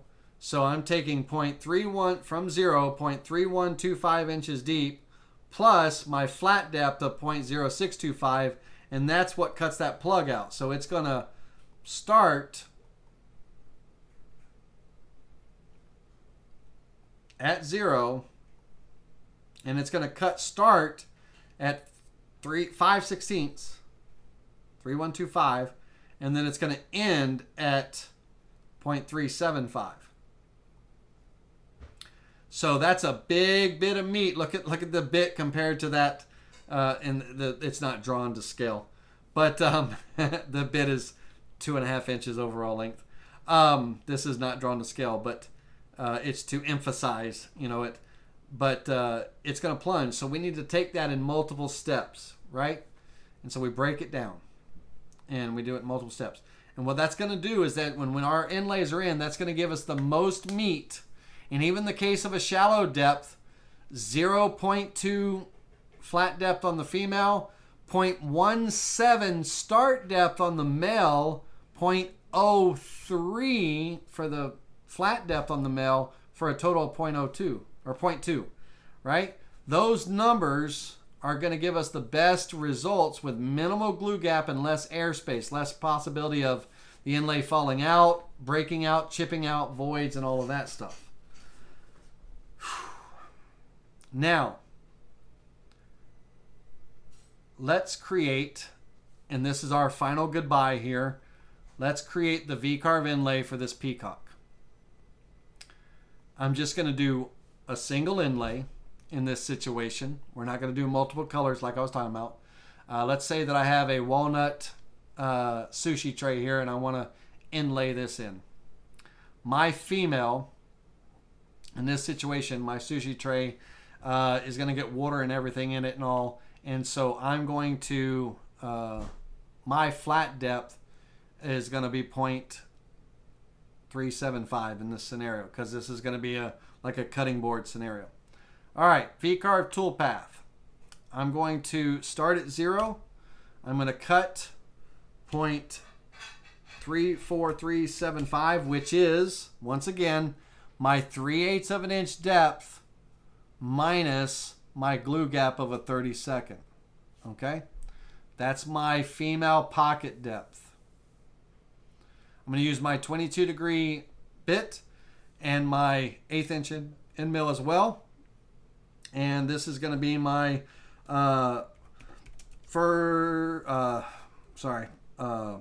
female pocket. Now, the female pocket, since it's starting at 0, based on my bit settings and everything, it's going to take passes. Okay? It's going to take passes. If I turn off the, here and we look, my 1/8 inch end mill is going to take 1, 2, 3 passes. And my V-bit is going to take, oh, it's hard to see.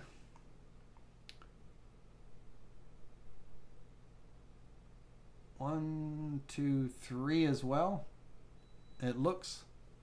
All right, let's preview the visible toolpath on the inlay here. Looks like it's going to do it in about 2 passes. Okay. All right. That is going to be my female pocket. My end mill again took 3 passes. Oh man, come on now. 3 passes, 1, 2, 3. My female cut took 1. It looks like 2, but it could very well be 3, but it looks like 2 passes on that. And I'm okay with that. I'm all right with that. All right, that's my female. Now the male is a different story. The male, we've got our border around here. We're going to select all of our vectors.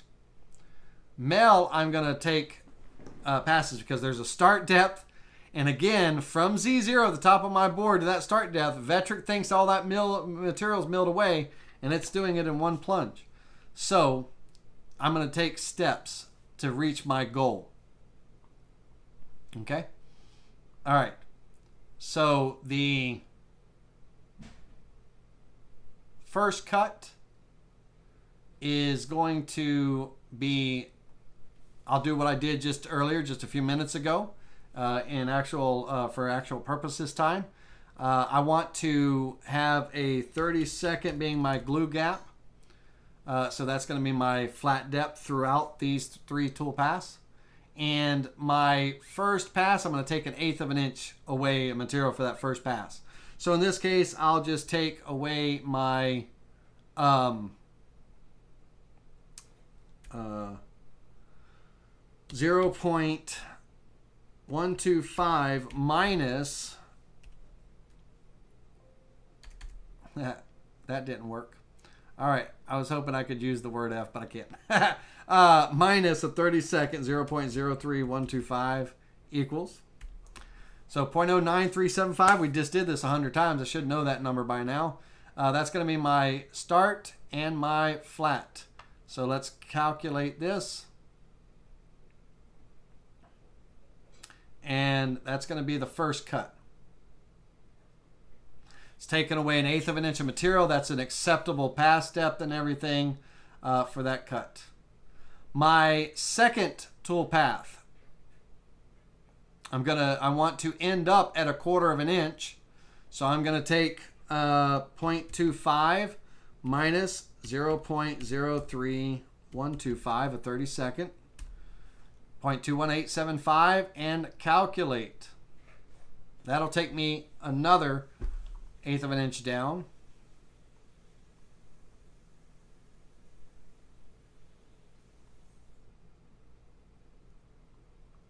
And then my final cut is going to be my 0.375 minus 0.03125, which is the 34375. Let's try that again.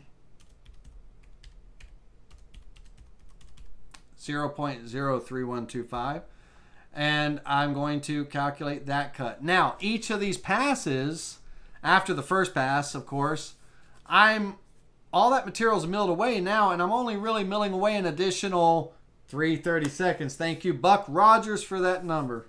9375, 09375 is 330 seconds. So I'm only really kind of carving away that next 330 seconds and everything and all, and for this cut. Now, this is going to be my inlay. That's what it looks like. It looks weird and odd, but that's my inlay. I'm going to cut off the 4 edges and stick it in, right? Now, I don't use a profile cut to cut the part out. I take it over to a bandsaw, handsaw, miter saw, or whatever, and I cut the 4 edges off. It's quick and easy, to do it that way than versus a profile cut on the CNC. If the only machine you have is a CNC, you have no hand tools, hand saws, none of that stuff, then use your CNC and do a profile cut, to cut this away, right? You need to cut over the line, so let me just simulate that. If you had to do it, a profile toolpath, 0.75 is how thick that board is. 1/4 inch end mill outside of the line, but I'm going to step over that line because I don't want a little film there or anything like that. I'm going to step over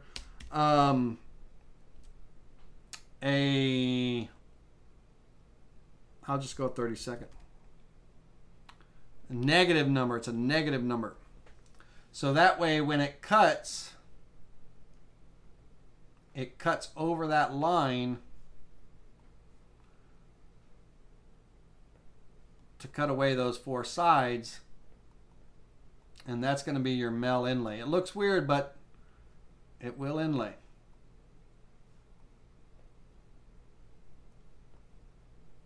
Okay. All right. I don't know if I made it more confusing for you or if I helped you out any at all. But glue gap clearance.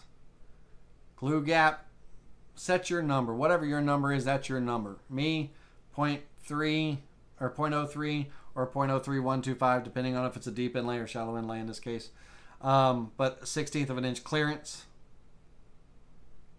You know, get a saw in there. I use a CNC, but you know, you can use a saw, bandsaw, or whatever. But I'll screen this, leave this on the screen here so you can see the differences from the top of our female to the bottom of the glue gap. That's called the pocket depth. The top of our clearance to the where the top of our glue gap, where the plug is fully inserted, that's the plug depth when it's fully inserted, making contact with the walls. That contact from the top of our actual project board to where the bottom of the plug is when it's fully inserted, that is the contact. Okay, that's the contact. That's the terms that you would generally, you know, hear or see. Check out Stefan's video. Type in YouTube deep VCarve Inlay and watch his 42-minute video. It's a great, well laid out. So on those inlays, we want minimal glue gaps. We don't want a lot of airspace and stuff. We want as much meat in that inlay as possible and everything. All right, ladies and gentlemen, we had one special request about a diamond bit. So I'm going to just quickly use the peacock as my subject here for a minute. But we had a gentleman ask if we could look at a quick engraving with a diamond bit. Now, and we actually, the depth of pressure is set to 0 in our toolpath here. And we set the depth of pressure at the machine. We put the bit in and we bring the Z down. And that spring pressure that we set is how much of a spring that it'll come to when it comes down. So I don't know what you've heard or what you're missing. I can see what I'm saying now in the video, but let me know if any of that, if you got all of that or part of that. Digital wood carver has spring-loaded diamond bits, so we set the pressure at the machine. When we lower the Z down, when we zero out the Z, we actually put the pressure on that spring at the machine. If your diamond bit is not spring-loaded and everything, then you're going to put the depth of pressure here. How much, when that, you know, from 0, how much you want that diamond bit pressing into the material when it's engraving, to kind of ultimately create that engraving. So just for preview purposes only, I'm going to set it to a 6.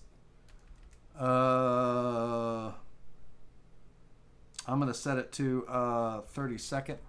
I don't know why I got that number on my head now.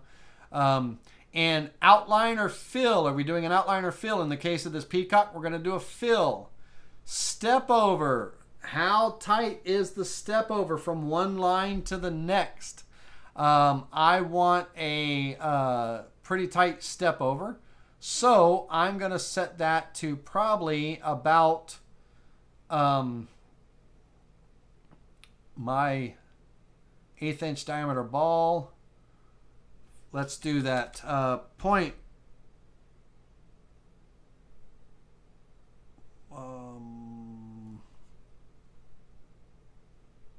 0.125. 40% of that is 0.125 times 0.04 equals 0.005. Okay, that's a good number. And I'm going to, there's no cone, no nose cone. Some machines have used nose cone. I don't know what that means. I can't explain that one. We don't have a nose cone, so I don't know what that does. You'd have to read the instructions to see what the nose cone thing is. It usually doesn't apply to most cases. We're going to calculate that tool path. And the You want a tight step over with that diamond bit. It's engraving, it's scratching this away. Especially if you're using the diamond bit to cut acrylic for an edge lit acrylic sign, you want a tight step over like that 0.005. You want a very tight step over. You want to create that fog, if you will, that white scratches and stuff, so that the light refracts and sticks in that area and everything. So we'll back up so you don't where the buffering messed me up, but can't see that. All right, now can't hardly see that because I have the resolution turned down to junk. Let me turn that back up and preview that again.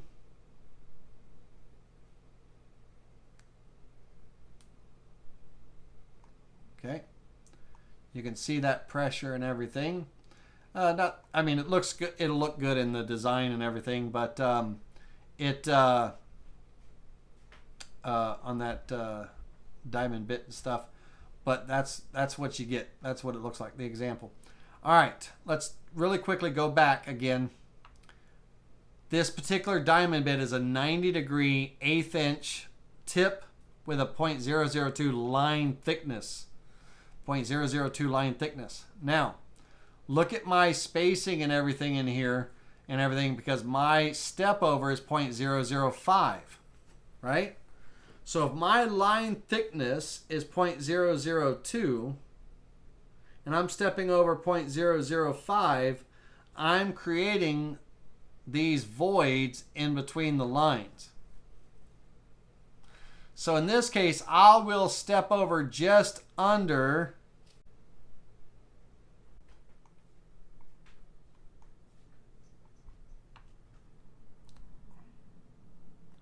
this is the most horrific buffering I've ever experienced. I don't know what the deal is. It's brutal. Okay. Sorry, guys and girls. Here we go. We set a depth of pressure in the tool path because we're assuming it's a non-spring loaded bit of a 32nd of an inch of pressure. We have a step over just under the line thickness. Line thickness is 0.002. We're stepping over 0.0019. We're doing an offset, kind of round and around and everything, versus a hatch fill, which is an X, type pattern. The offset will look better in this situation. And we've calculated this tool path. Now, had this been a spring-loaded bit, my depth of pressure would have been set to 0 in this case, and the depth of pressure would have been set at the machine. Actual pressure on the spring when you bring the Z down to 0 out the Z. Now we're doing a fill cut on this to do the fill engrave. Now the previous pattern you saw had lines and spaces and everything. This one, if I don't buffer, should be much cleaner. Big Daddy Fish, before I buffer again, yes, diamond bit will work on slate. So will a laser as well, but a diamond bit will work on slate. Before I buffer again, I want to thank all the super chatters, and I want to thank everybody that stayed with me till 11 o'clock at night. That's ridiculously long. 3 hours and 43 minutes. All my super chatters, thank you for that. You don't understand, those donations help a lot. Y'all have a wonderful day. If I didn't get to any of your questions, I will go through and I will answer them in the comments section of this video as I can watch and everything. Is this going to get mathematical? No, Pablo, it's not mathematical now. All right, let's go ahead and preview this toolpath.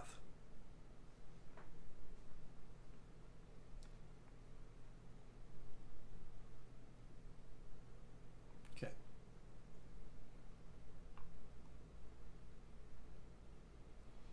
Now, the preview simulation in Vectric on this doesn't look that great. The color doesn't quite fill in like it should. There's some spaces and stuff, but you should be able to get the gist from here and everything. I don't believe my vectors are open. Select all open vectors. Yeah, there's none in there. But that, that would be an engraving, right? So whether it's your logo, whether it's a, a graphic, whatever it is, that's that. You're having trouble with your laser cuts. Yeah, so a diamond bit would work on slate. I've never used I've used the diamond bit on tile, and I've used the diamond bit on marble, some granite. I've only lasered slate. I've never really done the diamond bit on slate, but it will work. It should work, yeah, just fine. Especially if you get the painted slate, that's black with the white face on it, that would work really well. But my favorite thing to diamond engrave is I have aluminum strips, little 1/8 inch thick aluminum strips, about 1 inch wide. I'll paint that with a black flat or a gloss, depending on what I want. But generally it's going to be like a black flat. And I will diamond engrave that and make like little name badges or trophy badges or whatever the case may be, plaque plates and stuff. That's what I usually use the diamond bit for. There are a lot of people that use the diamond bit for diamond engraving cast acrylic for edge lit signs, and the results come out very good. I VCarve cast acrylic for edge lit signs. I don't diamond engrave them. I've never tried it, but a lot of my customers do, and they turn out phenomenal. Now, I believe, because we use cast acrylic versus extruded plastics, when you're doing edge lit signs and everything, but I believe you could probably even get away with an extruded plastic with a diamond bit etching and engraving it and all. But I would recommend like a thin cast acrylic. All right, guys, we've got to go. I've got to go. It's 11 o'clock. I have to eat, dying of thirst. Y'all are probably ready to go to sleep. I've still got a few more hours to go. So y'all have a wonderful night. Thank you for hanging out with me this long. Sorry if that got a little bit convoluted. I will try my best to come up with a better solution for shorter classes and all. I'm working on it. I swear I am. All right, everybody. Until next time, I'll see you soon.